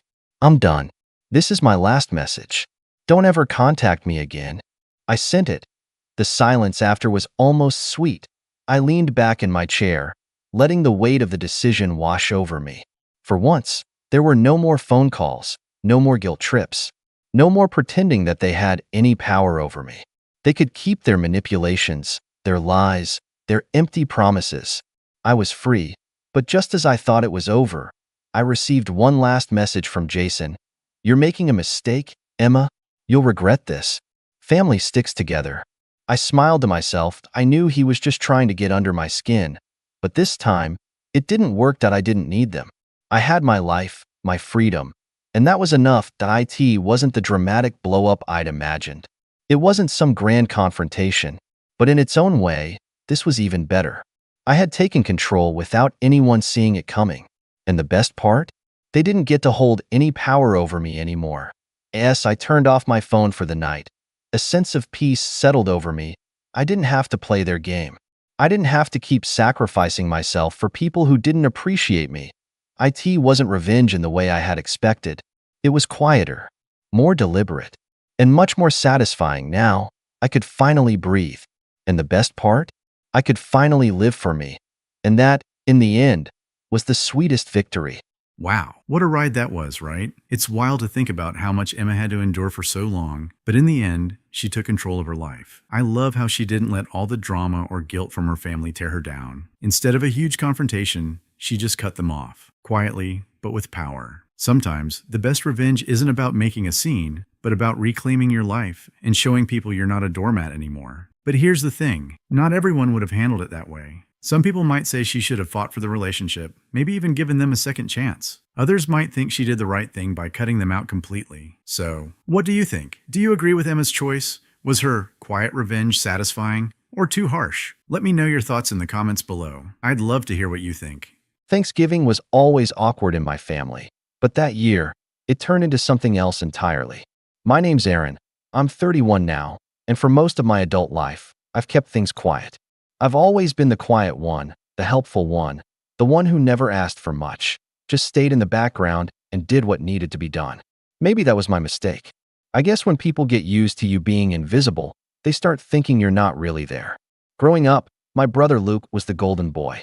Star quarterback in high school, scholarship to college, business degree. You name it, he had the spotlight. My parents, especially my mom, would light up whenever he walked into a room. "That's my boy," she'd beam, as if she were announcing royalty. Meanwhile, I was just Aaron. I got decent grades, kept to myself, got a job right out of college, and slowly started building a life. Nothing flashy, just solid. But somehow, none of that ever seemed to count. The real kicker? I was the one quietly helping keep everything afloat. My dad had a health scare about 5 years ago and had to cut back on work. The bills didn't stop, of course. So I stepped up, started covering the mortgage, utilities, some of the medical costs. It was never supposed to be permanent. Just something I could do to help, you know? Family takes care of each other. Or at least, that's what I thought. But the longer I helped, the less they seemed to notice. Or maybe they noticed, and just decided it was owed to them. Luke never offered a dime. He'd show up on holidays in his newest suit or talking about some conference he'd flown to in Dubai or Toronto, Mom fawning over his every word like he was some corporate messiah. Dad would just nod along, sipping his whiskey, never saying much. And me?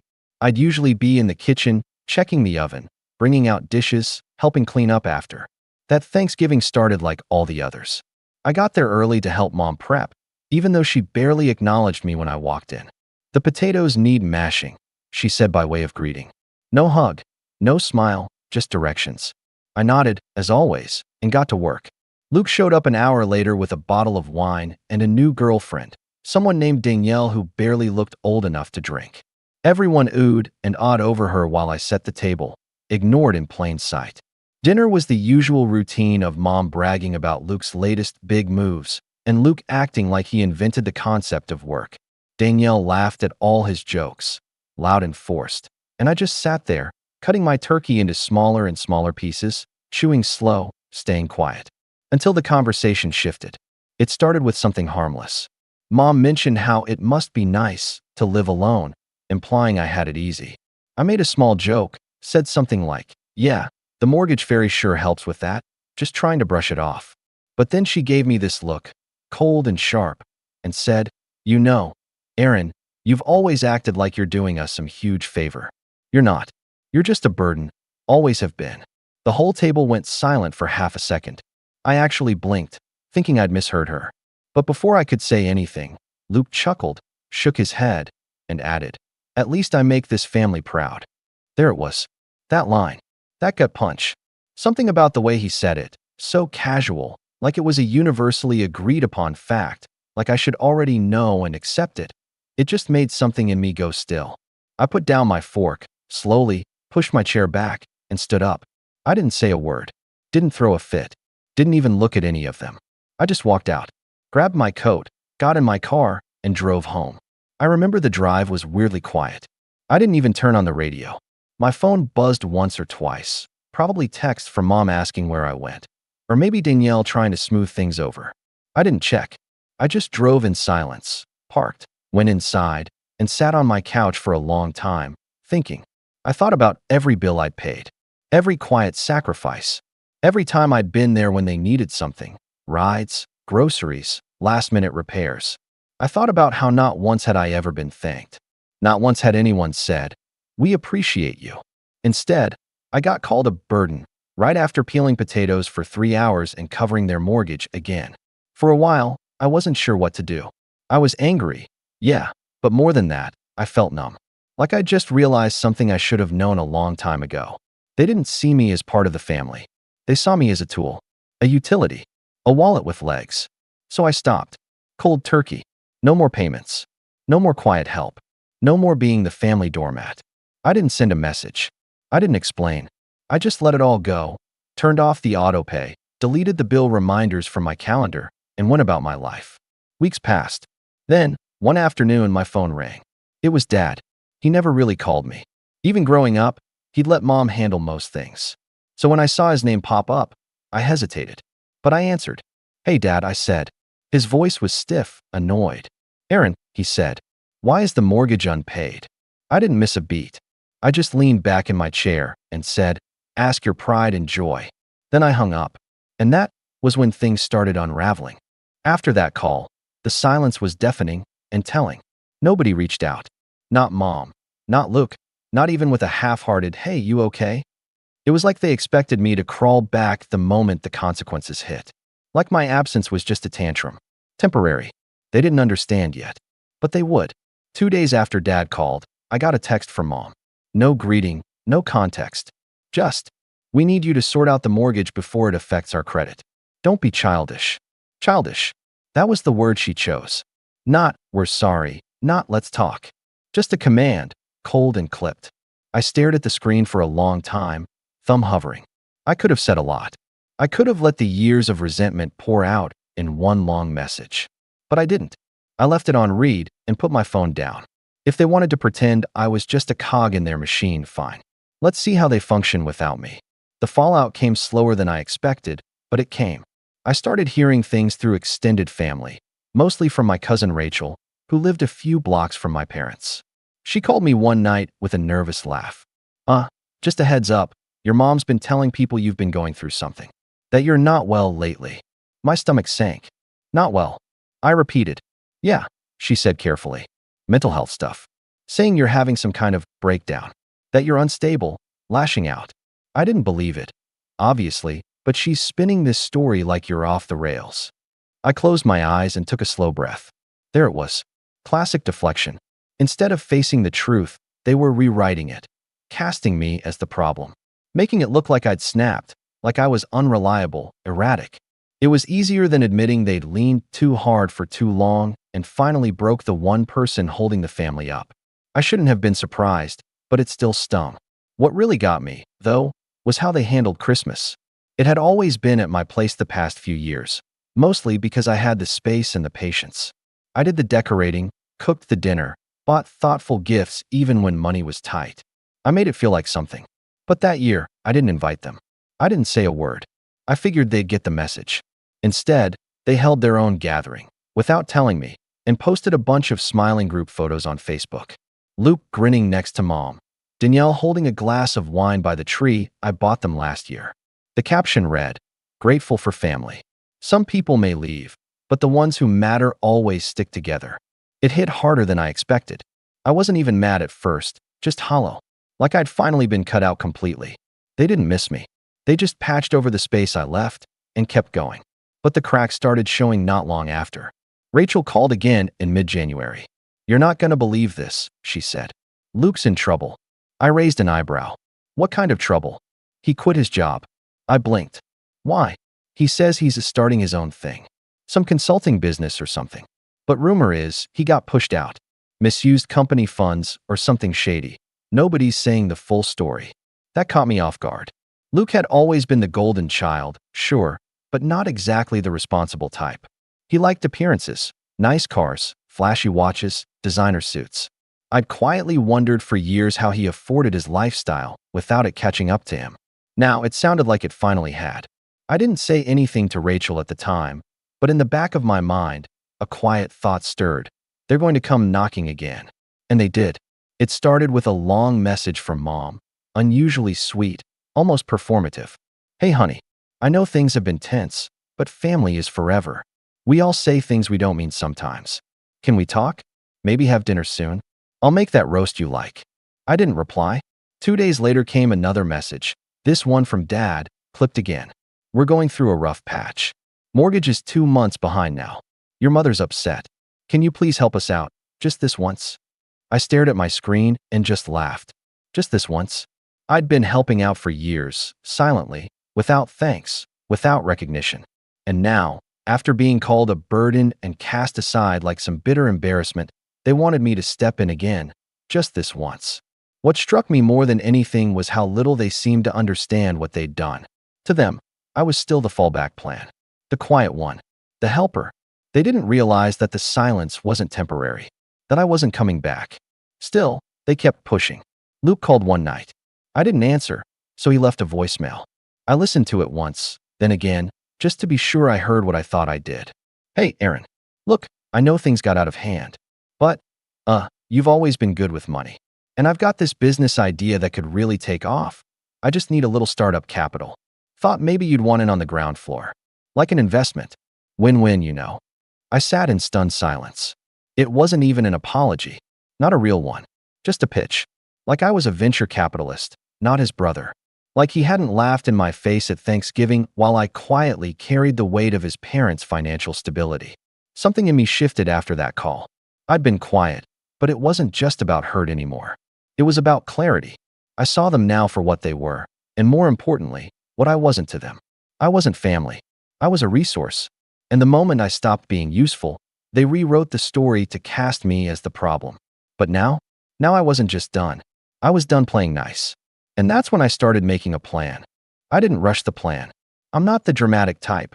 I've never been the one to yell, to throw things, to storm out and demand people see my worth. No, I preferred quiet exits. Silent steps. And then letting the silence speak for itself. But when someone tries to make a villain out of you just because you finally stopped bleeding for them, it starts to dig at something deeper. You start realizing that silence alone won't do it. Not this time.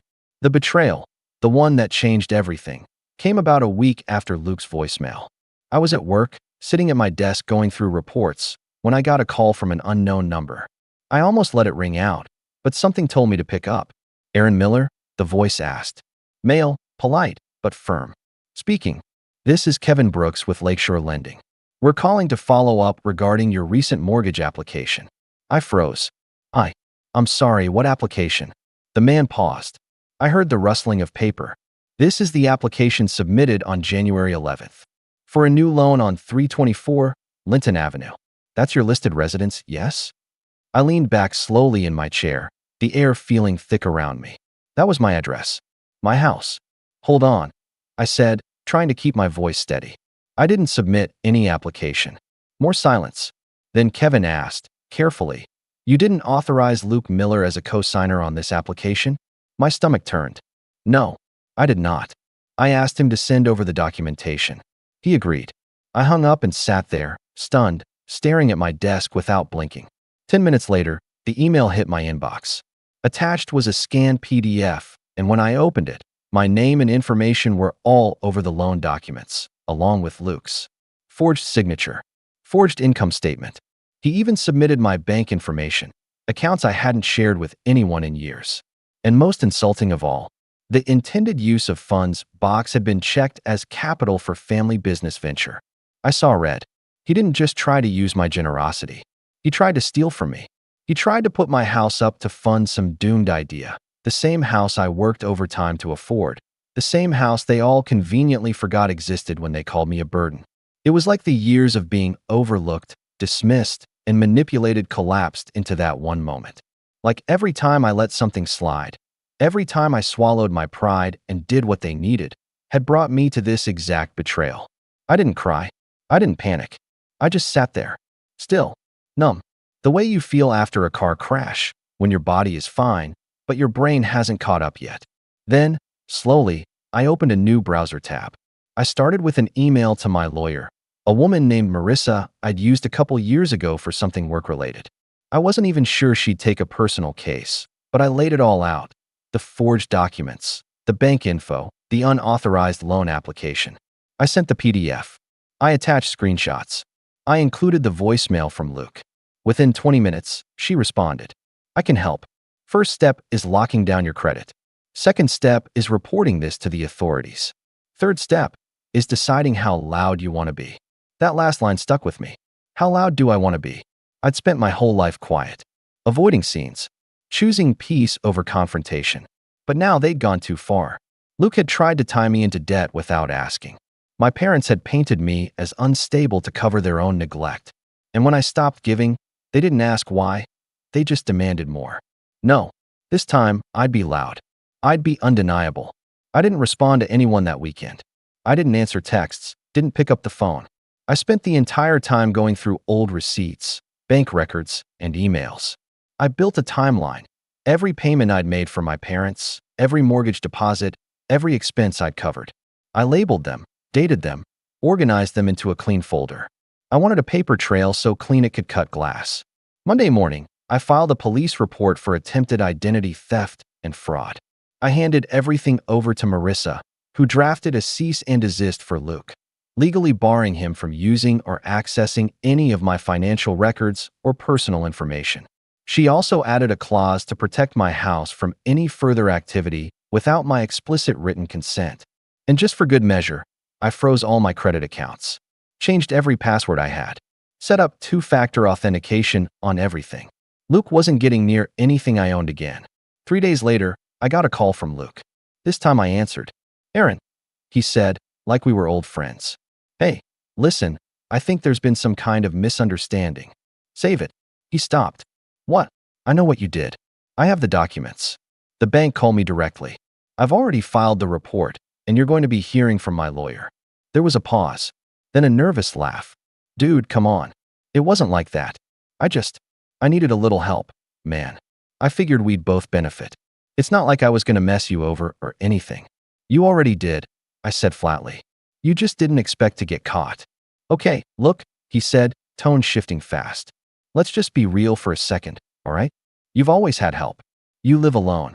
No kids, no real responsibilities. You can afford to float some cash. I'm trying to build something. You're just sitting there. Why not do something that actually matters for once? That was the moment I realized he really believed it. He wasn't just manipulative. He genuinely thought he was entitled to my life, my money, my home. Because in his mind, he mattered more. I was just the quiet one, the background character, the fallback plan. I hung up without another word. That was when the real fallout began. The days that followed were some of the hardest I've had in years. Not because of what Luke did. By then, I'd already locked everything down. I wasn't in danger of losing my house, and my finances were safe. No, the real weight came from something deeper, something colder. I hadn't realized how much I still wanted to believe my family would come around. That maybe, after everything, they'd see what they had done. Maybe they'd apologize. Maybe I'd hear my dad say something, anything, about how wrong it was, about how far things had gone. But the silence told me everything I needed to know. No one called to ask what really happened. No one reached out to say, "We're sorry Luke did that." Instead, they doubled down. Rachel called again, her voice tight and low like she didn't want to be overheard. "Aaron, just so you know, your mom's telling everyone you're trying to get Luke arrested. She said you're making it all up to get back at the family." I didn't even respond. I just stood there in my living room, holding my phone, staring out the window. It was a gray, overcast day. One of those afternoons where the world feels like it's holding its breath. But inside, something had deflated in me completely. They weren't just excusing Luke. They were painting me as the villain again, because it was easier than admitting they'd failed me. Easier than admitting they'd been leaning on me like a crutch for years, then kicked me when I stopped walking for them. I started skipping meals. Not on purpose. I'd just lose track of time, then realize it was 10 p.m. and I hadn't eaten all day. My sleep got patchy. Some nights I'd lie awake staring at the ceiling, going over every Thanksgiving, every birthday, every time I'd smiled through a hurt just to keep the peace. The thing that broke me wasn't even a dramatic moment. It was a Wednesday morning. I opened the fridge, saw a half-empty carton of eggs and stale bread, and realized I didn't have the energy to make anything. So I just sat on the kitchen floor, back against the cabinet, and stared at nothing for almost an hour. That was my low point. My quiet rock bottom. Not crying. Not yelling. Just empty. I didn't want revenge in that moment. I didn't even want closure. I just wanted to not care anymore. I wanted to erase the need for their approval, to finally accept that it was never coming. That nothing I did would ever be enough for them, because they never actually wanted me to succeed. They just wanted me to stay in place. Useful, invisible, silent. The next day, I did something I hadn't done in a long time. I packed a bag, got in my car, and drove out to the lake. There's a cabin out there, small, tucked between tall pines, with a crooked little dock that creaks when you walk on it. It used to belong to my grandfather. He left it to me when he passed, probably because I was the only one who ever visited him. I hadn't been out there in almost 2 years. No cell service. No noise. Just wind and water and the sound of birds cutting across the trees. I stayed for 3 days. Didn't tell anyone. Didn't bring my laptop. Just a notepad, some books, and a thermos full of coffee. I sat by the water, walked the trails, let my brain settle. And slowly, without even trying, the plan started to take shape. Not one of revenge, but of release. I'd been holding on to this idea of family for so long. Like if I just proved myself enough, they'd see me, love me, be proud. But that version of family didn't exist, at least not with them. And so I started thinking about how to walk away, not out of spite, but out of necessity. When I got back home, I began making changes. First, I took my name off everything connected to my parents. No more emergency contacts, no shared financial accounts, nothing that could tie me to them. I contacted the bank and made sure they flagged any future attempts at joint applications or requests under my name. I also gave Marissa, my lawyer, power of attorney to act on my behalf for any related matters. She was more than happy to help, especially now that things were escalating. Then, I quietly started looking at job transfers. My company had branches out of state, one in Oregon, one in Colorado. I didn't tell anyone yet. I just wanted to see what it would be like to start fresh, to live where no one knew me as the disappointing son or the background brother. I wasn't rushing it. I wasn't making some big announcement. But for the first time, I felt like I was building something for me. Still, As I took steps to leave them behind, I knew it couldn't end like this. Not completely. Not without the truth coming out. Because they were still out there, telling people I was unstable, that I was the problem, that I'd abandoned my poor, struggling family after all they'd done for me. And that lie, I couldn't let that stand. So I waited. I stayed quiet. But behind the scenes, I was preparing the final move. Because the moment would come when they'd push one step too far, again. When they'd try something new. And when they did, I'd be ready. It didn't happen overnight. But slowly, piece by piece, I started putting my life back together. Only this time, I was building it on my own terms. No guilt, no obligation. Just quiet, deliberate choices made for myself and no one else. The first real shift came from work. I'd been in the same role for 5 years, project analyst for a logistics company. I liked it well enough, but I'd never really pushed for more. Always kept my head down. Always took the extra assignments without complaint, just like I had at home. But after everything that had happened, something in me clicked. I stopped waiting for someone to notice my work and started speaking up. I pitched a new client retention model during a team meeting, something I'd been fiddling with in my free time for months. Our regional manager loved it. Within a few weeks, I was presenting it to the executive team. A month later, they offered me a position in their new office in Portland, Oregon, a bump in title, a bump in salary, and best of all, a relocation package. I didn't say yes immediately. Not because I wasn't interested, I was. But I needed to know I was doing it for the right reason. I spent a weekend walking through my apartment, touching every drawer, every photo frame, every quiet reminder of who I used to be. The son who paid and stayed, waiting for some ounce of appreciation that never came. And by Sunday night, I opened my laptop, drafted the acceptance email, and hit send. Just like that, I had a fresh start. I sold my house within 3 weeks. It went for above asking price. The market was hot, and I'd taken care of the place better than most. I didn't tell my parents I was moving. Not that it mattered. The only time I'd heard from them since the fraud incident was a vague, passive-aggressive voicemail from Mom. "Hope you're happy now. Your father's blood pressure's been through the roof. We'll just have to figure things out without you." I deleted it without responding. The move itself felt surreal, like I was shedding skin. The drive up the coast was long, but oddly peaceful. 700 miles of fresh air and distance between me and everything that used to drag me down. The Portland office was modern, bright, and full of people who didn't know a thing about my past. I wasn't the quiet one here. I was the guy with the retention model that saved the company $1.2 million in Q2. People asked for my opinion. My manager looped me in on high-level meetings. I started mentoring new hires. For the first time in my adult life, I felt seen. And with that visibility came leverage. I started a side hustle, something I'd been thinking about for a while. I built a website that helped small businesses automate their delivery logistics using simplified tools I'd developed over the years. I didn't expect much from it, but within 6 months, I had a dozen clients and more than enough extra income to feel the weight of financial fear lift entirely off my shoulders.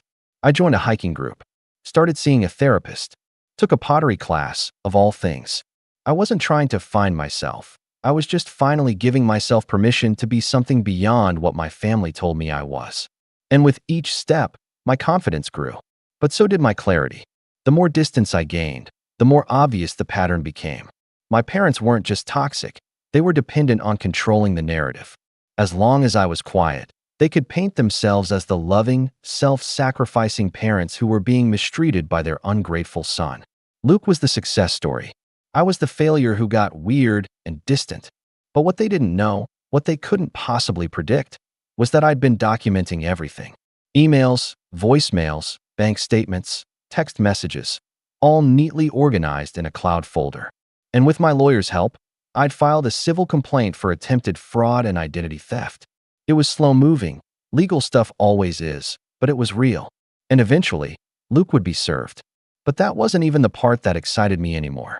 No, what I was really waiting for was the moment they'd try to rope me back in again. Because they would. People like that always do. They'd wait until the financial strain hit again. Until Luke's next big venture failed. Until Dad's blood pressure became more than a voicemail weapon. Then they'd reach out, full of syrupy apologies and desperate charm. And this time, I wouldn't just ignore them. This time, I'd answer. But not as the silent son they used to rely on. Not as the fallback plan. I'd answer as the man who no longer needed them, who had built his life up from their rubble and stood taller than they ever expected. And I wouldn't just walk away. I'd burn the bridge they built. But first, I waited. And as I waited, I got stronger. Because sometimes, the best revenge isn't about what you do. It's about who you become. And I was becoming someone they would never recognize or control. And they had no idea what was coming next. It was early spring when the opportunity finally came, not with a bang, but with a casual email buried in a pile of spam. The subject line read, "Miller Family Mortgage, Urgent Inquiry." At first, I thought it was junk. I almost deleted it. But then I saw the sender, an assistant manager from a small regional bank back home. That got my attention. I opened it, read it twice, then sat back in my chair, quietly stunned. The message was short. It said there had been a delinquency reported on a property I had previously been associated with, and they were reaching out because my name had been listed as a prior financial contributor on the account. The address was familiar, my parents' house. The same one I'd paid the mortgage on for years. The same one I'd stopped paying after Thanksgiving. I called the bank directly. The woman who answered, polite but clearly overworked, confirmed what I suspected. The house was in pre-foreclosure. Payments hadn't been made in over 4 months. The balance had ballooned with late fees. She asked if I had any intention of assisting in bringing the loan current. I smiled and said no, but I might be able to help in another way. Because that email? That wasn't just a warning, it was a window. A small crack in the wall they'd tried to build without me. And behind it, I could see everything starting to crumble. I reached out to Marissa the same day. She pulled the public records and confirmed the foreclosure notice had been filed. Even better, the bank had sent multiple notifications, which meant the clock was ticking. The property would be listed for auction within 60 days. And that's when it clicked. They were going to lose the house. The house they always said would be passed down to Luke someday. The house Mom had once called our legacy. The house I kept afloat for years while they treated me like a live-in ATM with no emotional value. And now, it was about to be taken. Unless someone stepped in. Unless someone bought it. That's when the idea began to grow. It started as a flicker, a petty thought, a quiet what if. But the more I thought about it, the more I realized it wasn't about revenge anymore. Not entirely. It was about closure. About taking back something they'd always dangled over me like a prize I'd never earn.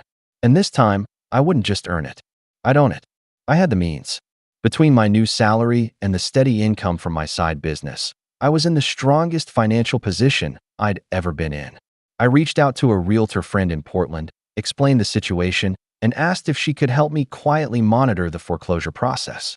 She was curious, maybe a little concerned, but agreed. Then I dug deeper. Rachel, bless her soul, still kept in touch. She didn't know the full extent of everything. I didn't want to drag her into it, but she knew just enough to keep me updated.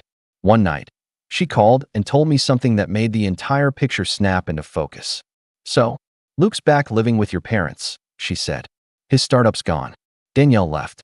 Apparently, he was borrowing money from everyone, friends, old coworkers, even Mom and Dad.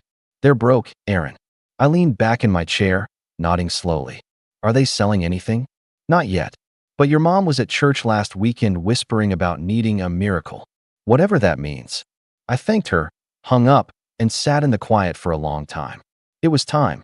I contacted a local investment group that specialized in acquiring distressed properties. I didn't use my name, just a shell LLC I'd set up months ago for tax purposes. Marissa helped with the paperwork. The plan was simple. When the house went to auction, my group would bid. Discreetly, quietly, and when the dust settled, I'd be the owner. But that wasn't all.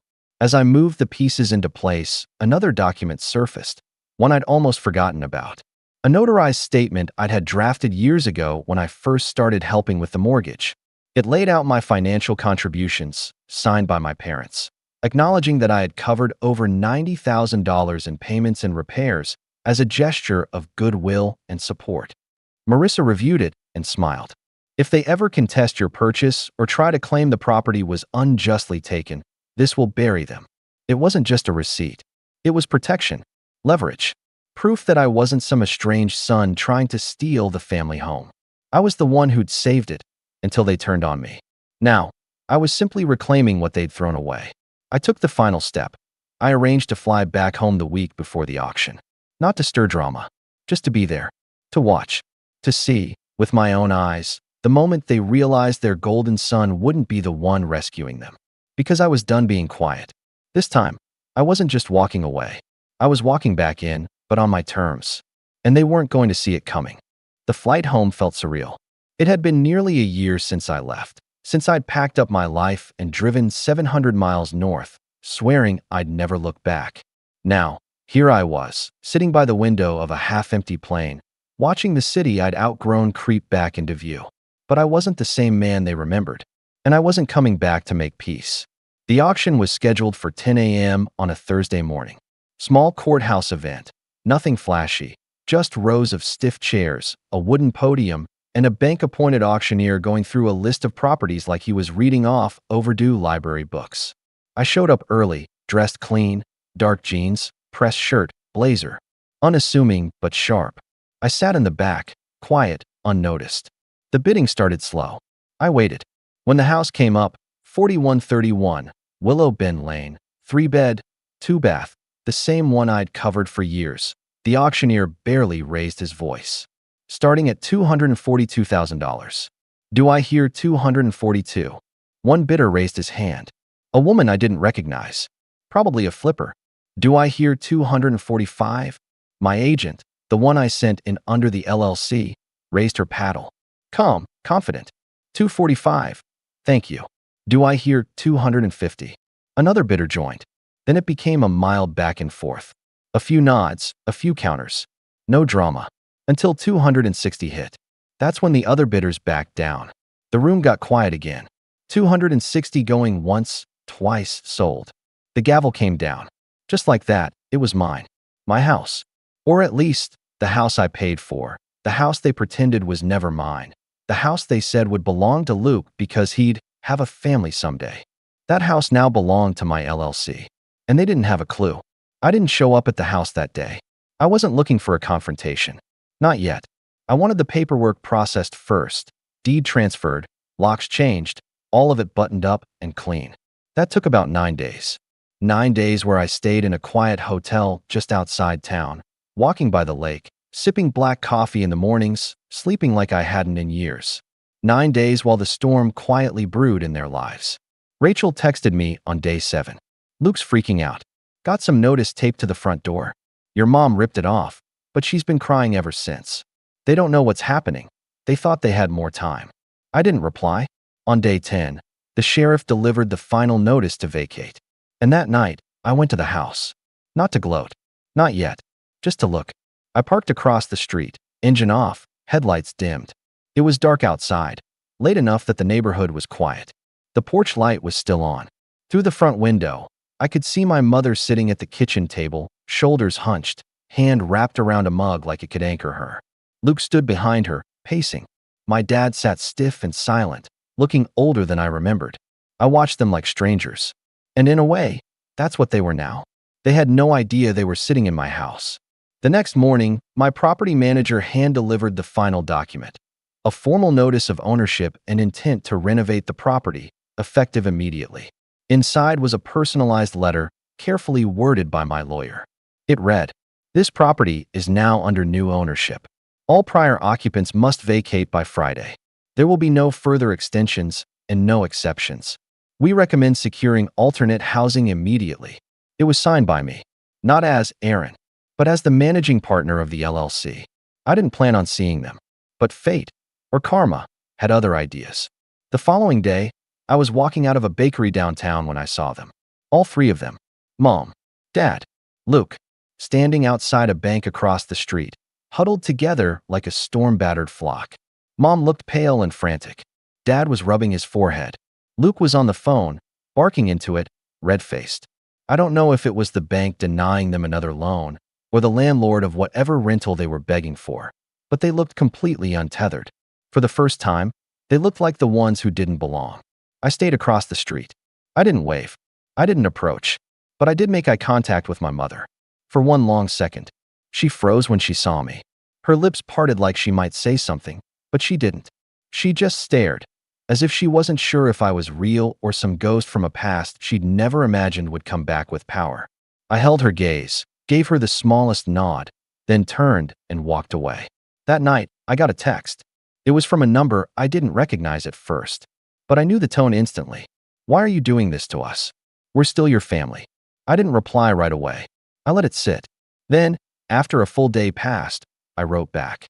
No, you were my family. And then you showed me what that meant to you. This is me finally listening. They never responded. 2 days later, they were gone. No forwarding address. No farewell. The house was empty. And for the first time in years, so was the weight on my chest. I walked through the empty house the following week. It was quiet, eerily so. The kind of quiet that clings to walls after years of noise and memories. But this time, the silence didn't sting. It felt clean, like the end of something heavy. The kitchen still smelled faintly of cinnamon and old coffee, even though all the furniture was gone. They'd taken what they could. The table, the cheap art on the walls, the old recliner in the living room that Dad used to doze off in every night. But they left behind the photos. Faded school portraits of Luke. Graduation shots. A family Christmas picture from 15 years ago, where I was half cut off on the side of the frame. I found a dusty shoebox in the back of a closet with my name on it. Inside were childhood drawings, a couple of old report cards, and one wrinkled thank you note I'd written my mom in 3rd grade after she packed my favorite lunch. She'd kept it, apparently, or maybe she just forgot it was there. I didn't take it with me. I left it in the box. Because that version of me, the one who craved their love, who tried to earn a place at the table by paying the bills and swallowing the insults, he didn't live here anymore. I closed the box, and then I locked the door. Word got around. I didn't spread it. I didn't need to. This town ran on whispers and backyard fences, and it didn't take long for people to piece together what had happened. Rachel told me that my mother started telling people I'd tricked them, that I'd stolen the house while they were vulnerable. But the truth had receipts, bank notices, court filings, a paper trail so long and sharp it cut through every lie they tried to spin. And the best part? It wasn't just about the house anymore. Luke's fraud case moved forward. The forged loan documents, the identity theft attempt, it all caught up with him.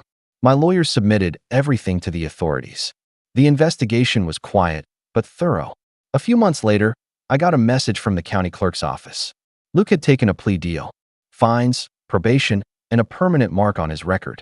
Nothing dramatic, no orange jumpsuits or breaking news. But it would follow him for the rest of his career. The golden boy had finally learned what it meant to fall. As for my parents, they moved in with one of my mom's cousins out of state. A small place, shared with another family member. Rachel said they hated it. No privacy, no control, no pedestal to stand on. They tried reaching out once more. An envelope mailed to my new address, handwritten, begging for reconciliation. I didn't open it. I dropped it in the shredder without reading a word. Because forgiveness isn't owed. It's earned. And they never tried to earn it. Not once. 6 months later, the house was fully renovated. I didn't move back in. I turned it into a transitional home, a place for young adults aging out of foster care who needed a safe start. I partnered with a local nonprofit, set up a trust in my grandfather's name, and quietly began funding it from the income of my growing business. That house had once been a symbol of control, of shame, of who they believed deserved what. Now, it was a second chance for someone who never got one. I visited once, late in the evening, after the new residents had moved in. The porch light was on. Laughter drifted out through the windows. Warm, alive, real. I stood on the curb and took a deep breath. Then I smiled, because the house no longer carried their legacy. It carried mine, and I built it with everything they tried to take from me. I was never supposed to be the rich one in the family. That title belonged to my younger sister, Morgan, the golden child, the homecoming queen, the girl with the 4.2 GPA who made it into every Ivy League school she applied to. I was Justin, 34, quiet, a little awkward around big groups, and more comfortable reading quarterly reports than chatting about fashion trends or planning extravagant weddings.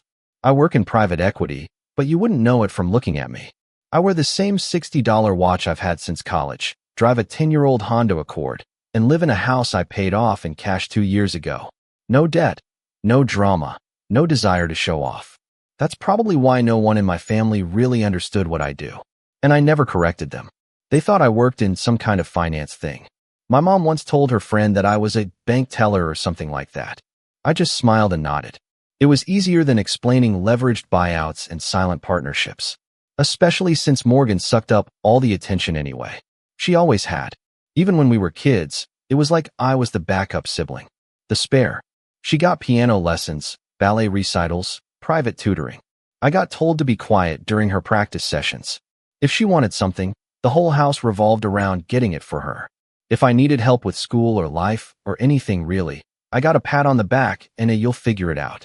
I'm not bitter. At least I wasn't. For most of my life, I kept my head down, worked hard, and made peace with the fact that my parents, especially my mom, saw Morgan as the bright, shining hope of the family. They called her our little star, even when we were well into our 20s. And Morgan played the part flawlessly, smiling, charming, and always just helpless enough to need rescuing by someone else's checkbook. The thing is, behind the glitter and Instagram filters, Morgan has no idea how to manage money, or relationships, or really anything, if I'm being honest. She's burned through more jobs than I can count, bounced between luxury apartments she couldn't afford, and dated a carousel of wealthy men who always seemed to disappear the second she brought up marriage. That's probably why, when she finally found a guy who proposed, and more importantly, could tolerate her long enough to actually stay, my entire family practically lost their minds with excitement. It was like Morgan had finally secured her happily ever after, and we were all expected to be extras in the fairy tale. And for a while, I played along. I showed up to the engagement party, brought a thoughtful and admittedly expensive gift, smiled through the champagne toasts, and listened to Morgan gush about the Paris honeymoon, the custom Vera Wang gown, and the historic vineyard estate they'd booked for the wedding venue. She dropped numbers like confetti, $10K for the dress, $8,000 for the flowers, $6,000 for the calligraphy artist who was flying in from New York just to write the invites by hand. Every detail was ridiculous. Every dollar spent was someone else's, mostly our parents. But the real shock came 1 week after that party, when Morgan invited me to lunch. We met at this trendy little cafe downtown, the kind with $15 avocado toast and baristas who looked like they belonged on the cover of GQ. I should have known something was up when she offered to pay. Morgan never offers to pay. She ordered a beet latte, which I didn't even know was a thing, looked at me with that practiced smile she always used when she wanted something, and said, "So, I've been thinking, you're doing really well, right?"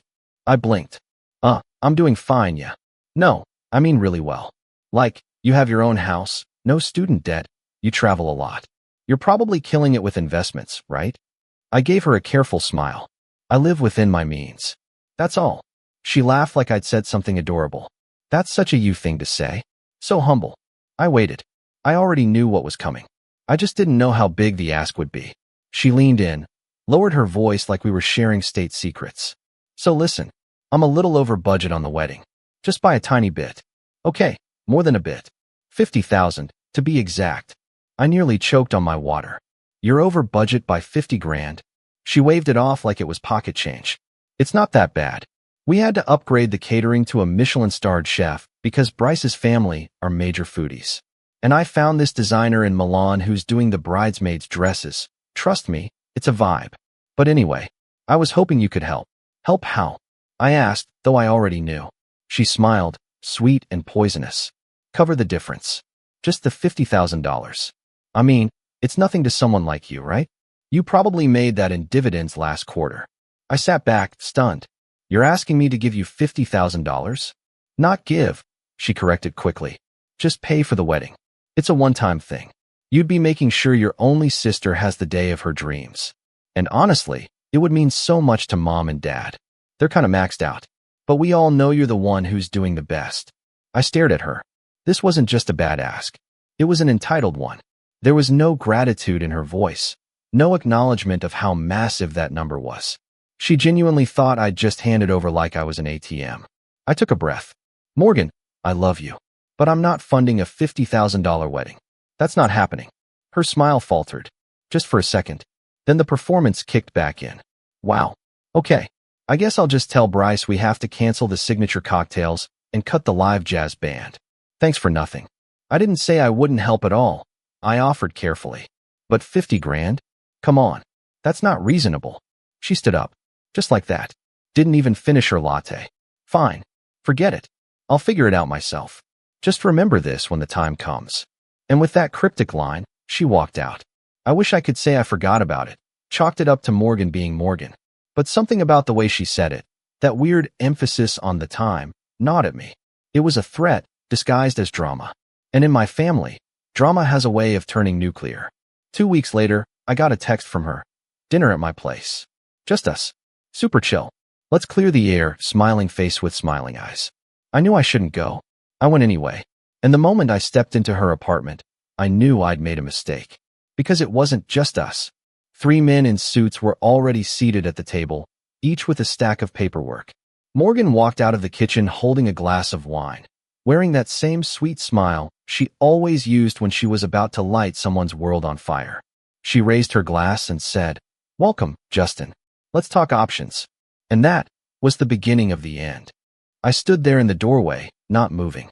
Something about the scene, 3 men in tailored suits, documents spread out like a contract negotiation, and Morgan smiling like she was hosting a garden party, felt off. Very off. My gut tightened. This wasn't a super chill dinner. This was a setup. And I was the only one who hadn't received the memo.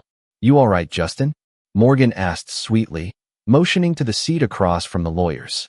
"You look like you've seen a ghost." Didn't realize dinner now included legal counsel, I said, not sitting down. She laughed. "Oh, don't be dramatic. It's just a little paperwork. Go on, sit. You want red or white?" "I'll take answers," I said flatly, my voice low. That made her smile freeze for a half second. Just a flicker. But I caught it. The tallest of the 3 men stood and extended a hand. "Mr. Collins, my name is Frederick Kane. I represent your sister and her fiancé in a matter of financial arbitration. Please, if you'll join us, I can walk you through the situation." "No need," I said. "My sister already walked me through it at lunch. She wants money." I said no. End of story. Frederick didn't flinch. "Respectfully, I believe you'll want to see the documents." "And why would that be?" I asked, folding my arms. Morgan let out a little sigh and took a sip of her wine. "Because you made a promise, Justin." "What promise?" She turned to the lawyer and gestured. "Show him the agreement." Frederick opened a folder and slid a few sheets toward me. I stepped forward cautiously and glanced down. The heading read, "Binding Pledge of Familial Contribution." It was formatted like a contract, complete with my name, address, and a digital signature I'd never seen before. I narrowed my eyes. "What is this?" Morgan's voice was syrupy sweet. "It's the email you sent Mom 2 months ago, saying you'd help out with my wedding however you could. I had it printed, and we added some formatting for clarity. It's been notarized." My jaw clenched. "You printed my email and turned it into a fake contract." "Not fake," she snapped, suddenly dropping the cutesy act. "Legally persuasive. And if you don't agree to honor it, we can escalate." I shook my head in disbelief. "Are you serious right now?" Frederick stepped in again. "Mr. Collins, we're not here to be adversarial. Our intention is to reach an amicable solution. Your sister has already made substantial non-refundable payments based on the expectation of your financial support. She's asking for follow-through. She's asking for extortion." I snapped. "You don't get to turn a vague, good-faith offer into a $50,000 invoice." The second lawyer, a shorter guy with glasses, spoke up then. "We're prepared to file a claim for promissory estoppel. That includes potential damages and losses if she's forced to downsize or cancel." I stared at Morgan. "You're threatening a lawsuit? Over a wedding?" She gave me a pitying look. "You left me no choice, Justin. This is my one special day. I'm not asking you to buy me a house or anything crazy. I just need your help, and you're acting like I'm a criminal." "No, you're acting like one," I said, voice low and tight. "You forged a contract and hired a legal team to trap me."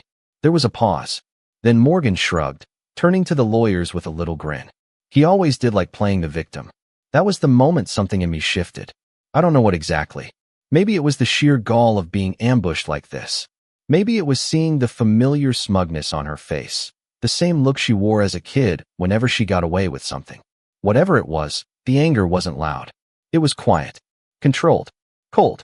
I picked up the fake contract, skimmed it again, then looked directly at Frederick. "So let me get this straight. Your case hinges on a casual email that said I'd help out?" "Yes." "With no specific amount listed, no terms, no timeline?" "Correct. And you believe that would hold up in court?" He didn't answer, But the smirk on Morgan's face said everything. I'm not signing anything, I said calmly, placing the papers back down. And if you send me anything else like this, I'll file a harassment claim. Morgan's smile returned, but this time it was icy. I figured you'd say that, which is why I brought backup. She turned toward the hallway and called out, Mom, you can come in now. I blinked. Wait, what? Footsteps. Then our mother stepped into the room, arms crossed, expression tight. Not angry, not sad, just disappointed. The kind of look that still hits you like a punch even when you're a grown man. Justin, she said quietly, this isn't how we raised you. My mouth opened, but nothing came out. You promised to support your sister, she went on. We all did. Your father and I have put everything we could into this wedding. Maxed out credit cards, pulled from our retirement fund. And Morgan's done everything she can to make this day beautiful. Now you're trying to back out over money. I didn't promise 50 grand, I said, trying to stay calm. That was never the deal. Mom shook her head slowly. You make more than your father and I combined. This isn't going to ruin you. It's not about that, I snapped. It's the principle. You don't ambush family with lawyers over an imaginary promise. Morgan sighed dramatically. This is why I didn't want to involve him. He always makes things so difficult. I make things difficult. I laughed, bitter. You faked a contract, weaponized an email, and now you're trying to shame me with Mom in the room like we're back in high school. The third lawyer, who had been silent until now, finally spoke. Mr. Collins, if I may. You may not, I said, my voice sharper than I intended. This isn't a legal matter. It's a family one. Or at least it used to be. Mom stepped forward, placing a hand on my arm. Please, Justin, just sign it. Let's not turn this into a scandal. I stared at her hand, then met her eyes. So that's what this is about. Saving face. There was a long silence. No one moved. Then Morgan, voice soft and venomous, leaned in and whispered, sign it, or I'll ruin you. My eyes narrowed. Excuse me. She didn't blink. I know things, Justin. I know about your real income, your real estate holdings, the trust, the business under your wife's name. All of it. My stomach dropped. Morgan smiled like a cat who had just caught a canary. Did you really think I wouldn't find out? You've been hiding behind that humble accountant act for years, but I talked to people. I made calls. You've got enough skeletons in your financial closet to bury you if I go public. And there it was. Not a request. Not even a demand. A full-blown threat. I stood still for a long moment. My heart pounded, not from fear, but from fury. Controlled. Cold. Familiar. I took a deep breath. Okay. Morgan blinked. Okay, what? I walked toward the door, hand already reaching for my phone. I'm calling my lawyer. She laughed. What, to fight back? No, I said calmly, to bring my wife. For the first time all evening, Morgan looked confused. Your wife. I opened the door. She'll explain everything. And just as I stepped into the hallway, a soft voice behind me said, actually, I'm already here. Morgan turned around, and her jaw dropped. Because standing behind her, holding her own folder of documents and wearing a blazer that screamed federal-level authority, was the woman I married in secret 2 years ago. She gave Morgan a nod and said, let's talk options. And just like that, everything changed. You ever watch someone's world tilt in real time? Like a painting that slowly starts to slide off the wall, except they can't stop it. And they realize too late that what's crashing isn't the painting, but the wall itself? That was Morgan. Her smirk disappeared so fast it looked like it had been yanked off her face with a hook. She took one step back, wine glass still clutched in her hand, blinking like she wasn't sure if she was awake. My wife stepped into the room, calm as a surgeon before a procedure. Her name's Vanessa, and I'll say this, she doesn't raise her voice. She doesn't gloat. She doesn't threaten. She documents. And she prepares. We'd met 6 years ago when she was doing forensic accounting for a firm that audited one of the companies I had quietly invested in. One conversation turned into two turned into a coffee, and coffee turned into a bond that wasn't based on grand gestures or fireworks. It was built on mutual respect and private trust. Vanessa's sharp, meticulous, and maybe the only person who fully understands what I do. When we got married at a courthouse 2 years ago, we didn't tell my family. It wasn't secrecy, it was strategy. I knew how my family operated. Morgan, especially. The less they knew, the less they could use. Vanessa agreed. Now she was standing in front of Morgan, looking perfectly composed, as if this whole ambush had been on our calendar, not theirs. Vanessa, my mom whispered, eyes wide. You're married? To Justin, she said, nodding once. For 2 years. Mom's hand shot to her chest like she'd just witnessed a crime. 2 years? You never told us. I finally stepped back into the room, letting the door swing shut behind me. And based on today, you think we should have? Morgan's mouth opened, then closed. Then she turned sharply toward the lawyers. What is she doing here? Vanessa ignored her and addressed the 3 men directly. Which one of you prepared this document? Frederick, the lead, cleared his throat. That would be me. Good, Vanessa said, flipping open her folder. Because I'd like to know which jurisdiction you think allows a contract to be formed without offer, acceptance, consideration, or clear terms. And notarized off an email, no less. Frederick bristled. Ma'am, this isn't a formal courtroom. We're here to mediate. No, you're here under false pretenses to pressure my husband into giving up a large sum of money under the threat of reputational damage. That's coercion. Civil court would eat this alive. But you already knew that, didn't you? Morgan's cheeks were flushed now, her eyes darting between Vanessa and me like she was trying to recalculate a math problem that suddenly had more variables than she expected. Justin, she snapped, why would you bring her into this? Vanessa turned to her, slowly and without a trace of emotion. Because you tried to threaten my husband. With lies, forged documents, and implied blackmail. That makes it our problem. Morgan's voice cracked. You think you can just barge into my private meeting? Vanessa held up a hand. Not aggressively. Not with anger. Just a simple, precise movement. Enough. The room fell silent. And then, in a quiet voice, she asked, you said you'd ruin him. How? Morgan blinked. Excuse me. You told Justin you'd ruin him. What was your plan? Leak false financials? Pretend you know something you don't? Try to discredit a man who's legally protected by half a dozen privacy layers and multiple holding companies? Please, enlighten me. Morgan swallowed. Her facade was cracking fast. I was bluffing. It was just a scare tactic. That's not what you said 5 minutes ago. Mom finally spoke again, still frozen near the doorway. Morgan, what is going on? Morgan rounded on her. He's the one hiding things, Mom. He's been playing all of us for years. He let us believe he was just some quiet finance guy, while he was sitting on God knows how much money. He let us go into debt for this wedding while he sat there with a paid-off house and some secret wife like he's better than all of us. I blinked. And that was the moment I saw it for what it was. This wasn't about money. Not really. This was about control. About the illusion of hierarchy.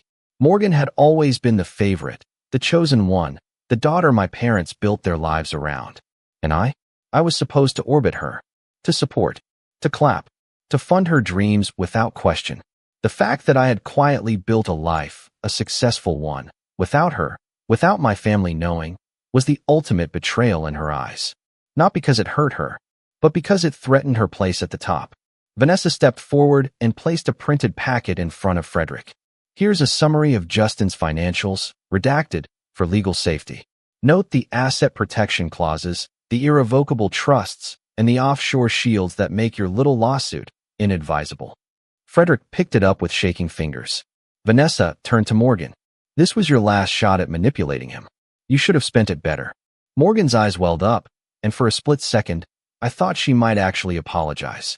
That maybe the weight of what she tried to pull was sinking in. But instead, she turned on me.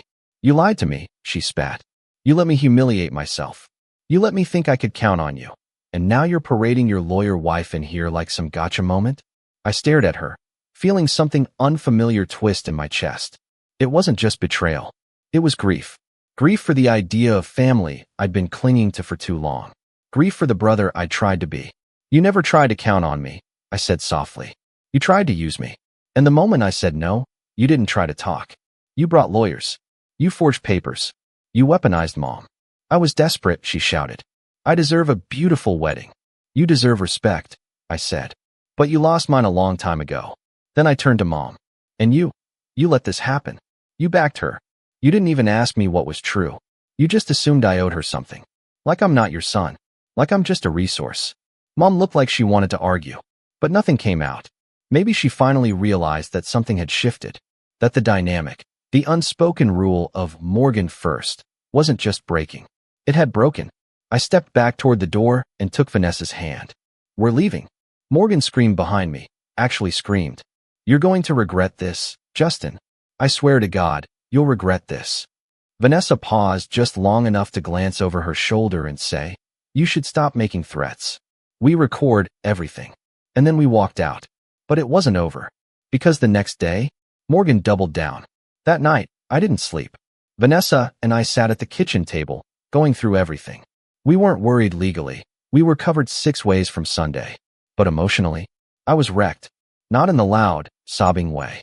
In the silent, hollow way that sneaks up on you when you realize a part of your life has been rotten for years, and you just didn't want to admit it. Then, around 10 a.m. the next morning, my phone started buzzing.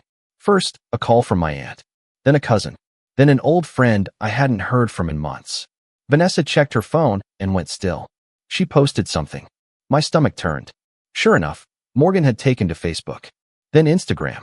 Then LinkedIn, of all places.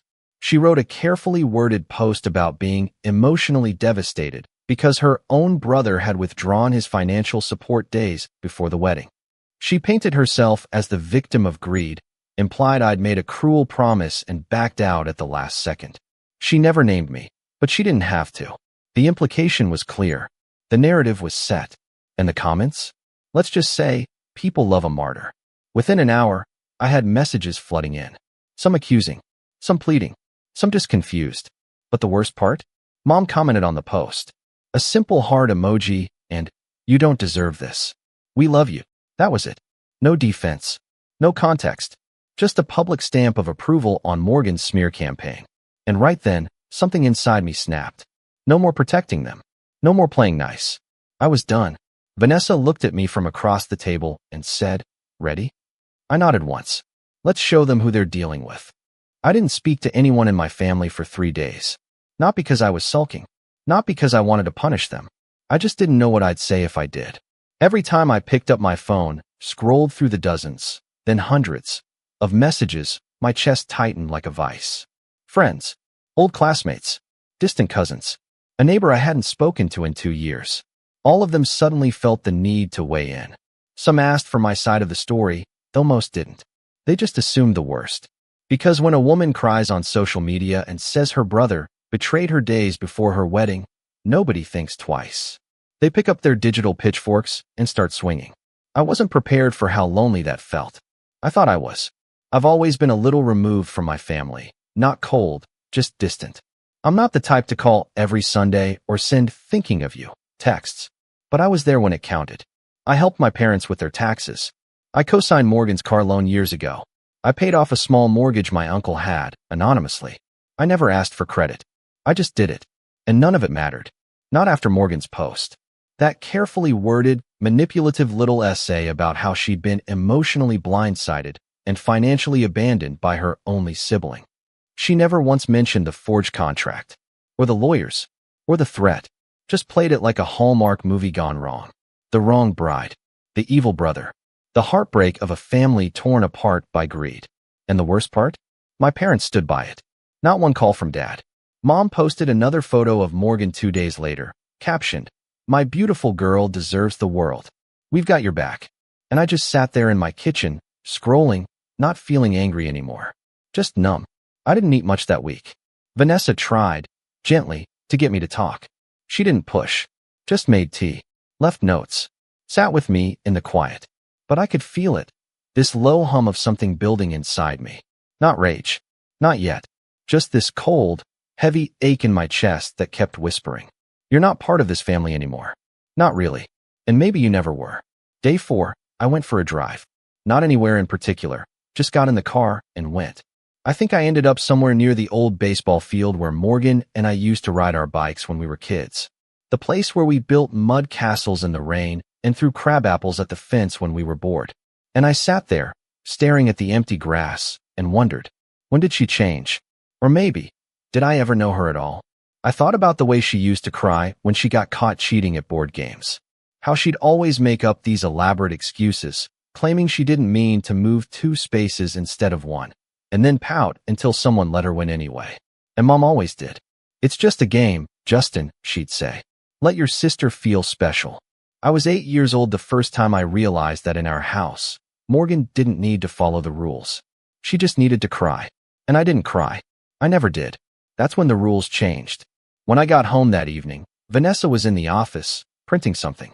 She didn't say much, just handed me a manila folder and kissed my cheek. Look through it when you're ready. I sat at the dining table for a long time, folder unopened, just listening to the distant hum of the printer still working. Eventually, I flipped it open. It wasn't revenge. Not yet. It was protection, legal documentation, asset shielding, additional privacy locks on our financials, a new will, updated beneficiary lists, a shell company structure that would make it almost impossible for anyone to find out what we owned or how we owned it. Vanessa didn't just love me. She defended me. Silently. Efficiently. While I was unraveling, she'd been building a wall around our life. A quiet fortress. That night, I finally broke the silence. Over dinner, some kind of pasta she made, which I barely tasted, I spoke. I don't think I ever really had a sister, I said. Vanessa didn't say anything. She always made me feel small. Like I was useful, but not seen. You know, I know, she said gently. I nodded. And my parents just let it happen. Over and over. I looked at her then. Do you think that's my fault? For not pushing back. She reached across the table, took my hand. You didn't fail them, Justin. They failed you. That was the first time I cried in years. Not loud. Not messy. Just sat there, head bowed, tears running into my pasta while Vanessa held my hand. The next day, I woke up with a different kind of ache. Not the empty grief of being discarded. Something else. Resolve. I got dressed, made coffee, and sat down at my desk. Opened my laptop. Pulled up old files I hadn't touched in a while. Contact sheets. Ownership breakdowns. Market assets. The spreadsheet Vanessa and I called the fire list. A running doc of people, businesses, and situations that had ever crossed us unfairly. Most had been harmless. A bad partner. A shady vendor. A guy who tried to undercut me during a deal and ended up getting fined for insider trading. I scrolled to the bottom and added a new name. Morgan Elaine Collins. Reason: personal betrayal. Attempted extortion. Family manipulation. Below it, I typed a note. Do not engage emotionally. Only strategically. Because here's what Morgan never understood. I never wanted power, but I learned how to wield it. Quietly. Efficiently. From the shadows, while she begged for spotlights and applause. She thought because I didn't flaunt it, I didn't have it. And now, she was going to find out exactly what I'd been building while she was trying on dresses and writing sob stories for Instagram. 2 nights later, I got an invitation in the mail. An actual printed envelope, with gold trim and fake wax seal. Morgan's wedding invitation. The name was addressed to Mr. Justin Collins and guest. Financial contributor and brother of the bride. That wasn't a joke. That was actually on the envelope. I stared at it for a long time. Vanessa walked up behind me, read it over my shoulder, and whispered, "Wow, she's bold." I laughed. Not because it was funny. Because it was so insane, I couldn't do anything else. She's still pretending I'm paying for it. I muttered. Yep. And she's inviting me like this is all normal. Yep. I held the card up, stared at the words, then dropped it into the trash. Vanessa didn't say anything. We both knew. That wasn't an invitation. It was a declaration. Morgan was doubling down, still trying to control the narrative, still hoping I'd cave, show up, and smile for the cameras while pretending we were one big happy family. And as I stood there looking at that trash can, something inside me settled. I wasn't going to argue anymore. I wasn't going to plead my side to people who didn't care to hear it. I was going to act. Not out of rage. Out of clarity. Because I finally saw my family for what it was. A hierarchy. A show. A set of unspoken rules where love was conditional and silence was expected. And I wasn't playing anymore. But first, I needed to see something. One final conversation. One final chance. So I called my dad. He picked up after 3 rings, sounding tired. Justin. Hey. A long pause. This about the wedding? I ignored that. You busy? He sighed. Your mom's running errands. I've got an hour. I'll be there in 30. I hung up. And I knew. This was the moment I'd find out if anyone in that house ever truly had my back. What I didn't know was that I was walking into the final betrayal. My parents' house hadn't changed. Same chipped paint on the porch railing, same wind chimes clinking by the screen door, same faded mat that said, "Welcome," in a cheerful font that hadn't matched the energy inside that home in a long time. But I noticed something new as I pulled into the driveway. The other car, Morgan's, parked perfectly in the center of the space like she owned the whole property. It was a white BMW, leased, I knew, because she'd whined about the monthly payments in a group chat before she'd kicked me out of it. Shiny, loud, way too expensive. I stared at it for a second longer than I should have, then got out of my car and headed up the steps. The door creaked open before I could even knock. Dad stood there, arms folded. He looked tired, not just physically, worn. His eyes didn't light up. His face didn't crack into a grin like it used to when I came home for a visit. He looked like he didn't want me there. Hey, Dad. Hey. He stepped aside without a smile. Come in. I walked past him into the same living room I grew up in. Same recliner. Same wall clock. Same framed photos of Morgan everywhere. School portraits, dance recitals, a giant canvas print from her college graduation party I paid for and wasn't invited to speak at. No photos of me. Not one. Where's Mom? I asked, not because I missed her, just because I wanted to know how many people I'd be up against today. Downstairs, he said. She's making a gift basket for Morgan's rehearsal dinner. You came at a bad time. I sat down anyway. I didn't come for her, I said. I came for you. He lowered himself into the recliner across from me with a groan. You want coffee or something? No, I said, then paused. Actually, yeah, if you're having one. He disappeared into the kitchen. I heard cupboards open, the soft hum of the old drip machine heating up. I sat there and waited. Waited for him to come back. Waited for the words I didn't even know how to start. When he returned with 2 mugs, he passed one to me and sat back in the recliner. No small talk, just silence. I hated how awkward it was. So I dove in. I need to ask you something, Dad. He looked at me over the rim of his mug. If the roles were reversed, I said. If Morgan was the one who got ambushed, threatened, manipulated into signing a fake contract, what would you have done? He didn't answer. So I kept going. Would you have told her to suck it up? To stop being difficult? Or would you have burned the whole house down for her? Still nothing. I want to know why. That's it. Why you stood by her. Why you let Mom go along with that post. Why you haven't called me once since it all blew up. After everything I've done for this family. After all the things I never asked credit for. He set the mug down on the side table and leaned forward. Because you don't need us, he said. That stunned me. What? You don't need us, he repeated, eyes tired but steady. You never have. You've always been fine on your own. Got yourself through college, figured out your career, built your own life. Never asked for help. Never complained. You just went your own way.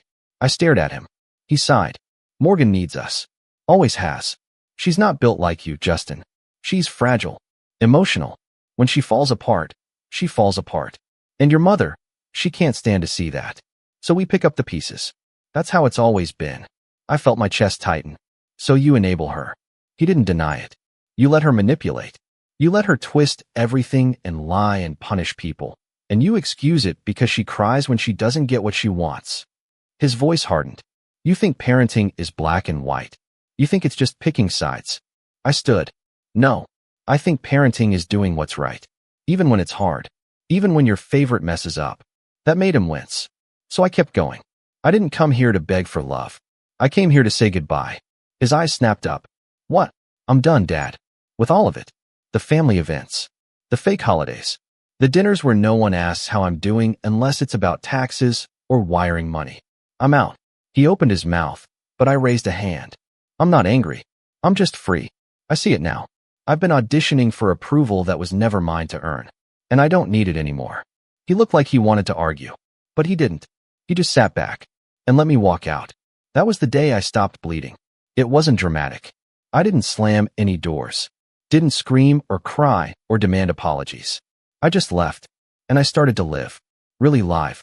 No more forced calls. No more birthday parties where Morgan made a speech and I handed her the check after. No more being the ghost in the background of someone else's movie. Vanessa and I doubled down on our plans. We bought a second property in Colorado, quiet, near the mountains. She set up her own consulting firm. I invested in a startup that helps small business owners access affordable legal protection. Something about that just felt right. We built quietly, peacefully, but that didn't mean I forgot. It just meant I stopped letting them write the story. Morgan's wedding came and went. We didn't attend, but I saw the photos. The guest list was packed with the kind of people who love being seen. Fringe influencers, pyramid scheme reps, college sorority alums who were probably still paying off the trip.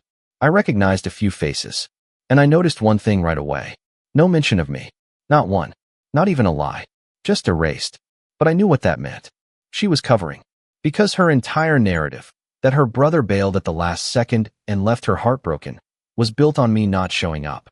If I'd been there, if there had been a photo, even a whisper of our presence, her story would fall apart.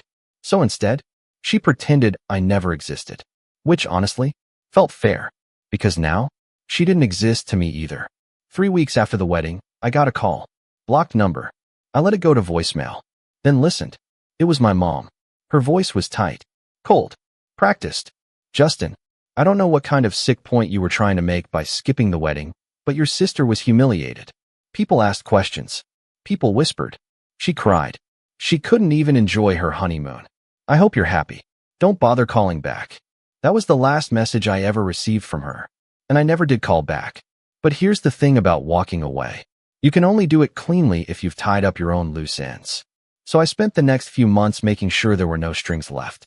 I moved every last account into structures Morgan couldn't sniff out, liquidated the trust she mentioned, and restructured it into an entity with a board of 3, none of whom are blood-related.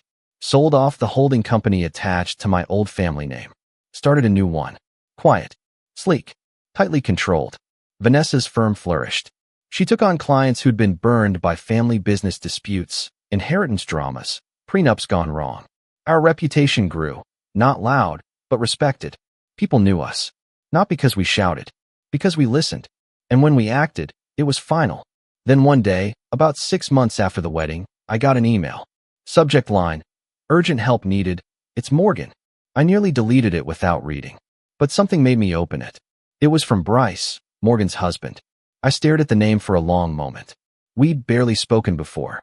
The guy had always seemed like a placeholder with expensive shoes. But his message was short. Hey Justin, I don't know who else to ask. I know there's a lot of bad blood, and I'm sorry for that. But Morgan's gotten us into something. Financially, it's big, and I think we're in serious trouble. Can you please call me?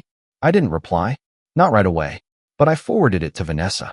She read it, closed the screen, then just said, she's slipping. And I nodded.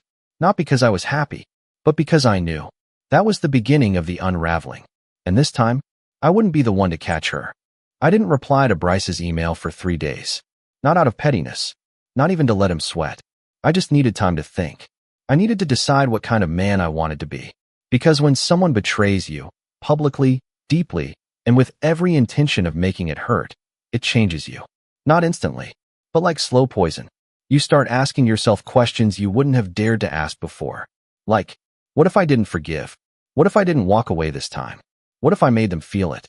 For months, I had told myself that walking away from Morgan, my parents, the whole rotten family ecosystem, was the revenge. That living well, privately and securely, was its own kind of justice. And maybe it was. For a while. But now they were bleeding. And they were coming back to me. Not with apologies. Not with humility. But with need. So I made a decision. I wouldn't ignore the email. I'd reply. Not because I wanted to help. Because I wanted to see what happened when Morgan realized the person she tried to destroy held the last lifeline she'd ever get. I waited until a Thursday evening, just past 7 p.m., then replied to Bryce with a single sentence. Let's meet. Tomorrow, 9 a.m. Your office. Just you. I didn't tell Vanessa right away. She had a client call that night with someone in Australia, and I didn't want to distract her. But when I woke up the next morning, I found a sticky note on my monitor. Whatever you decide, I'm with you. V. She always knew. Bryce's office was in a high-rise downtown. Nothing fancy, just a mid-tier suite in a shared workspace hub. When I arrived, the receptionist looked startled when I said his name, like she wasn't used to people asking for him directly. He met me at the door himself, wearing the same panicked look I remembered from the few family functions we both suffered through. Justin, he said, voice tight, trying too hard to sound casual. Thanks for coming. I didn't shake his hand, just followed him in. He'd cleared the room. No assistants, no coffee. Just a whiteboard with half-scrubbed numbers, and a table with 2 chairs. I took the one closest to the door. He sat across from me, wringing his hands. I know this is weird, he started, and I'm sure you have every reason to hate us. Her, especially. But I really need your help. And I thought maybe you'd hear me out. I'm listening, I said. Cold. Controlled. He took a breath, then started unraveling. Apparently, shortly after the wedding, Morgan had started a side business, some kind of wedding consultancy/influencer brand. She called it Elegance by Morgan, which honestly sounded like a candle line from a gas station, but whatever. The plan was simple. She'd leverage the success of her own wedding, the one she pretended I paid for, to launch a luxury planning service targeting brides with six-figure budgets. She hired a PR firm, bought followers, rented out a fake office for Instagram content, took on 3 clients, and made huge promises she couldn't keep. And then it got worse. Because Morgan didn't just overpromise. She took deposits, large ones, and when her vendor contacts flaked, because she never paid them, and when deadlines passed and refunds were demanded, she did what Morgan always did. She blamed someone else. This time, Bryce. She told them I was handling the books, he said, his voice breaking a little. She CC'd me on emails with fake spreadsheets I'd never seen. Used my name on invoices. I didn't even know until 2 of the clients sent me legal threats. I didn't say anything, just watched him squirm. She forged a business account in both our names, he continued. She listed me as a co-founder on the website. I didn't even know we had a website until last week. I leaned forward. And now? She's gone, he said quietly. I blinked. Gone. He nodded. Vanished. Her phone's off. She drained the joint account, about $62,000. My name's on the paperwork. I'm liable. He looked up at me, desperate now. I know you don't owe me anything, but you know how she works. You know what she's capable of. I need help. Please. I let the silence stretch. Then I said, You married her. He looked like I'd punched him. I know, he whispered. You had every opportunity to see who she was. I continued. You watched her lie to her clients, threaten her own brother, forge a contract, manipulate my mother, and you stayed. I thought she'd change. She never even pretended, I said. He went quiet, and I leaned back in my chair. I'm not bailing you out, I said. His face fell. But I'll give you something better. He blinked. I reached into my briefcase, pulled out a slim file, and slid it across the table. What's this? Her paper trail, I said. All of it. Every fake vendor account, every offshore account she dipped into, every identity she's used to file contracts. She left a mess behind when she tried to disappear. You just didn't know where to look. He opened it, started skimming, his eyes widening with every page. I have more, I added. Emails, IP logs, video evidence. A signed NDA she forced one of her assistants to eat, then posted screenshots of the same conversation to Instagram, violating the terms. Bryce stared at the papers like they were radioactive. You can take this to court, I said. Clear your name. Prove she committed fraud. You'll still take a hit. Your name's on too much, but you won't go to prison. His hands were shaking. Why are you doing this? He asked. And for the first time, I let myself smile. Because I'm not like her. Then I stood. I don't want her life ruined. I just want it honest. And with that, I walked out. The next day, Vanessa and I got breakfast at our favorite place. This little bakery that only opens before noon and doesn't advertise. We sat by the window, watching the lights spill across the cobblestone street, sipping strong coffee and eating warm almond croissants. I gave Bryce the file, I told her. She didn't look surprised. How did it feel? Strangely good. You think he'll do the right thing? I shrugged. Doesn't matter. The right information is in the right hands now. If he buries it, that's on him. If he fights her, well, I'm not finished helping yet.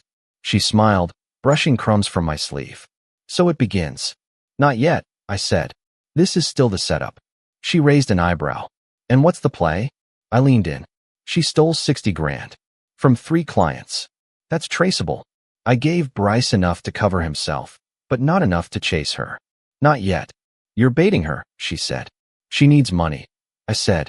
She's arrogant, desperate, and out of options. Eventually, she'll come back for more. Vanessa tapped her mug thoughtfully.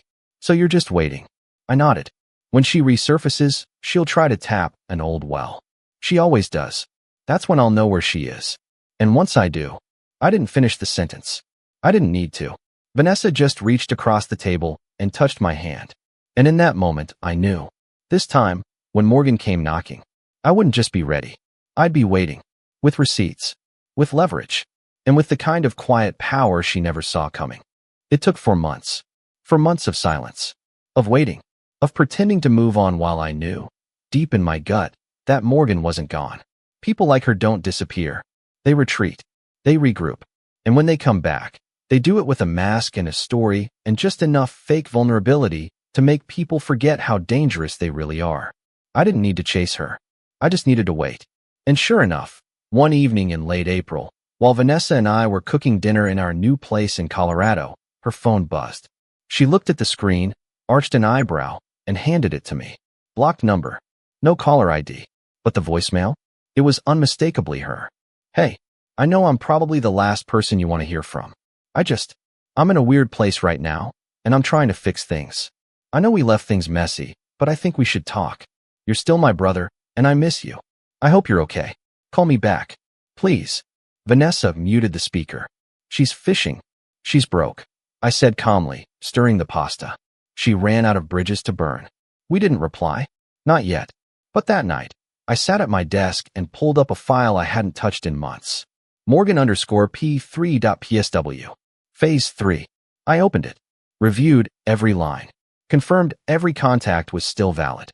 And when I finished, I sent one email. Just one. To a friend named Lila. Lila works in compliance at a well-known event venue chain. The kind that caters to high-end weddings, galas, and fundraisers.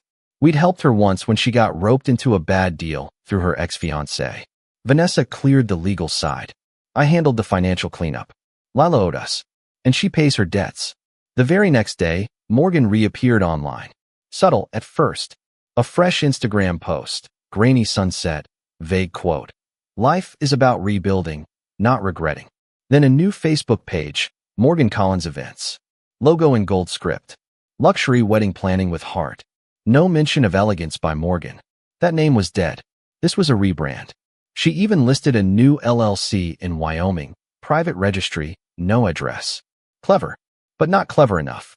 Because within a week, her real identity started bleeding through. Client tags, hashtags, photos with her face, her voice in stories, her testimonials. All curated, all fake. But I didn't stop her. Not yet. I let it grow. Watched as she built the illusion again. 3 new clients. 2 venue partnerships.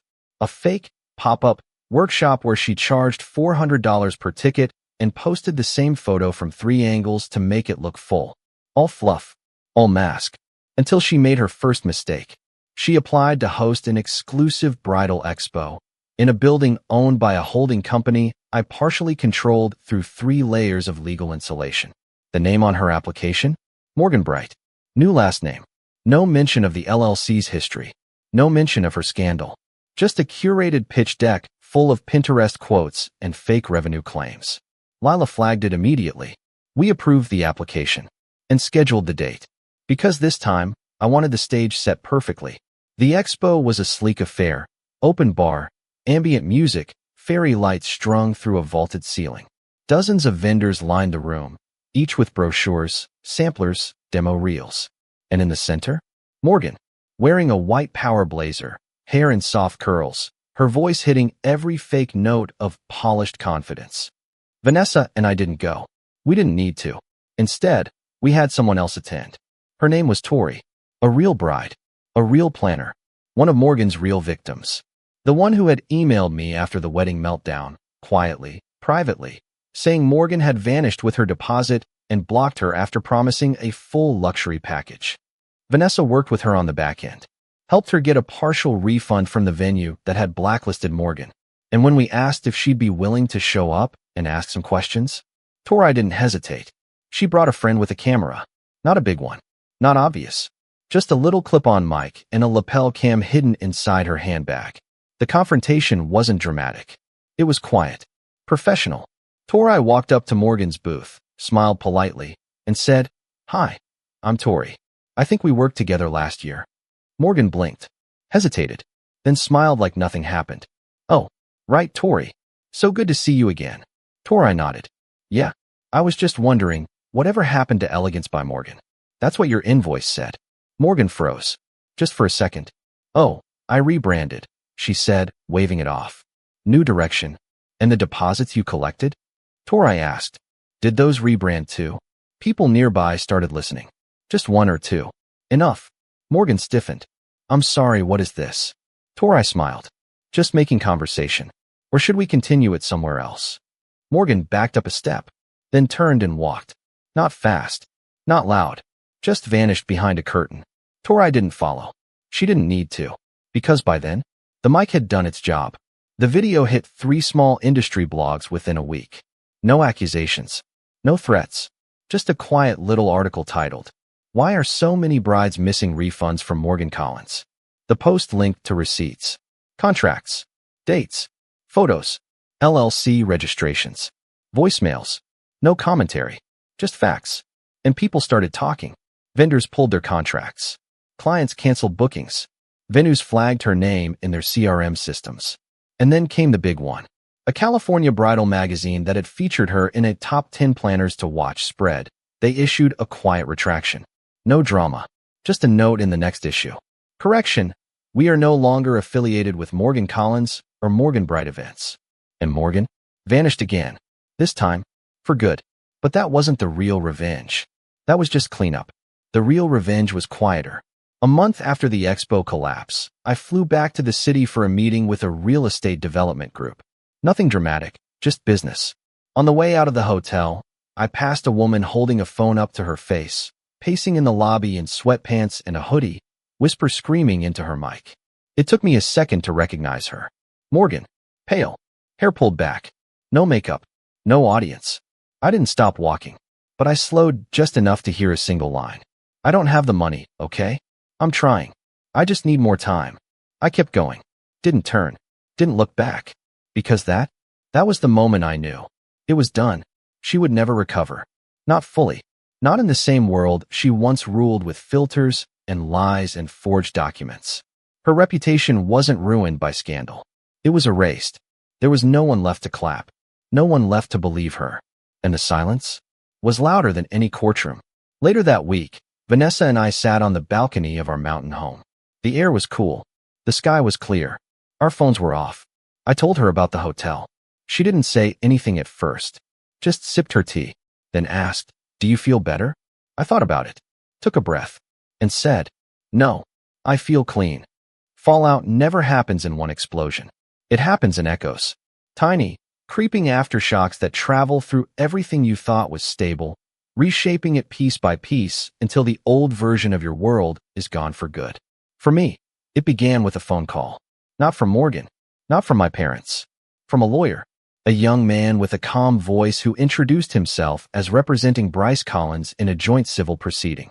"We're filing a case against Morgan Collins under her legal name," he said. "Your sister. You've been listed as a potential witness for the defense, given your previous experience with her conduct. Would you be open to speaking with us?" I leaned back in my chair, staring out the window at the mountains. Vanessa was on the porch, reading something on her tablet. "Has she been served?" I asked. He hesitated. "She has. 3 counts of fraud, 2 of breach of contract, 1 of misrepresentation. There's talk of a possible criminal referral depending on how discovery goes." My throat felt dry, but my voice stayed level. "You'll have my cooperation. It's strange how justice moves. Not with drama. Not with fireworks. Just quiet paperwork." By the time I gave my deposition, Morgan had already been dropped by every vendor association she'd ever joined. The so-called luxury planning scene is small, and reputation spreads faster than truth. Even the ones who once defended her, claiming it's all a misunderstanding or she's been through a lot lately, eventually went silent. Her clients were less forgiving. 2 filed small claims suits. 1 went public on social media, and that clip made its way to a consumer rights TikTok account with 2 million followers. It was brutal, not because it was cruel, but because it was undeniable. Receipts, contracts, messages. Vanessa and I watched from our living room one night as it played. The creator ended the video with, "When you build your life on lies, the bill always comes due."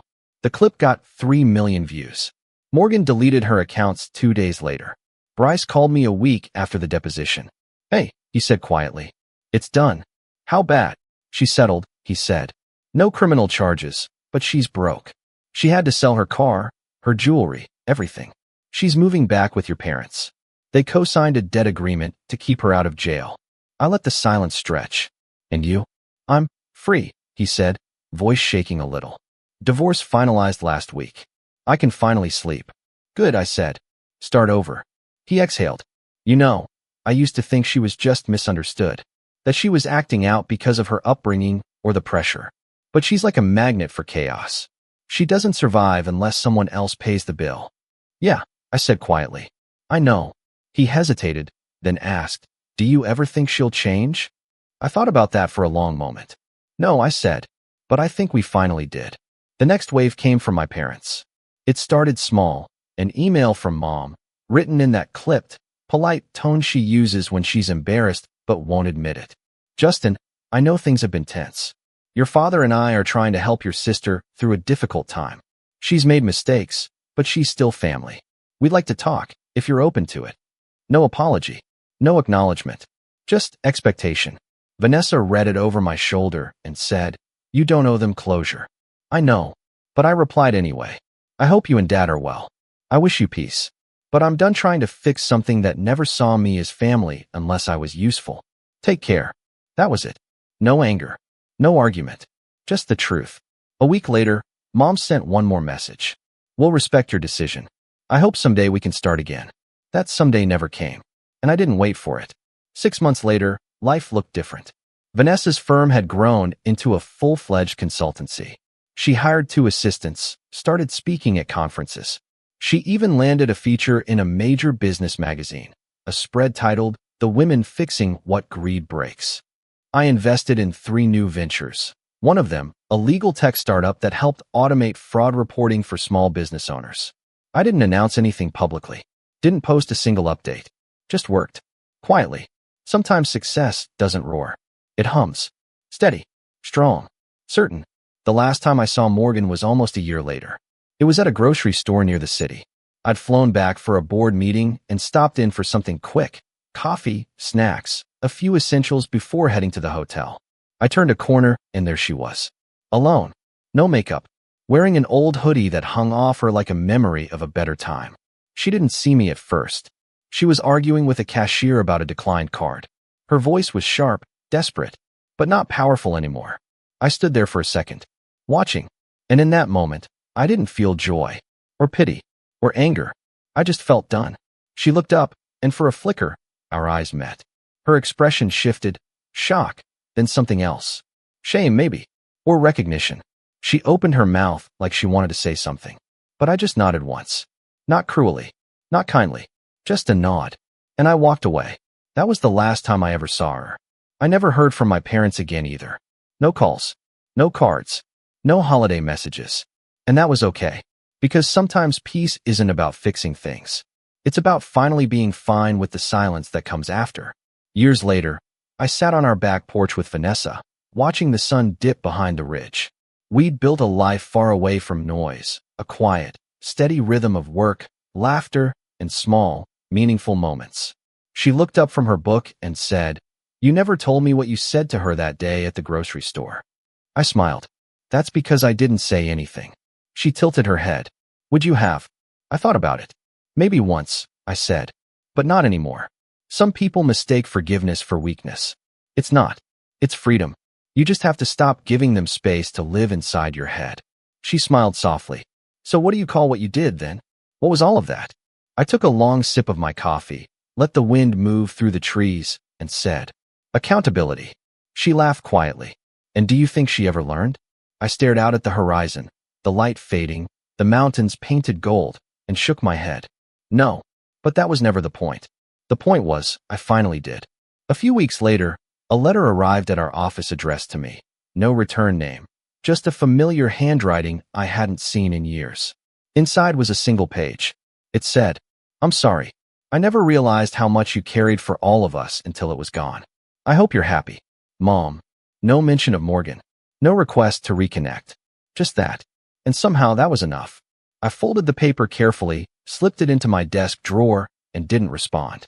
Because sometimes closure isn't a conversation. It's a decision.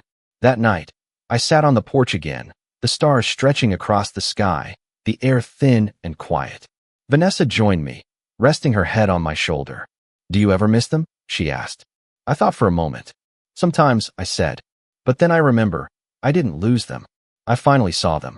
And for the first time in my life, that truth didn't sting. It felt like peace. Real, solid, unshakable peace. I turned to Vanessa, kissed her temple, and whispered the last thing I'd ever say about any of it. A quiet truth that had been years in the making, the only ending that ever really mattered. They taught me everything I needed to know about loyalty by breaking it. And with that, I finally let the past go. For good.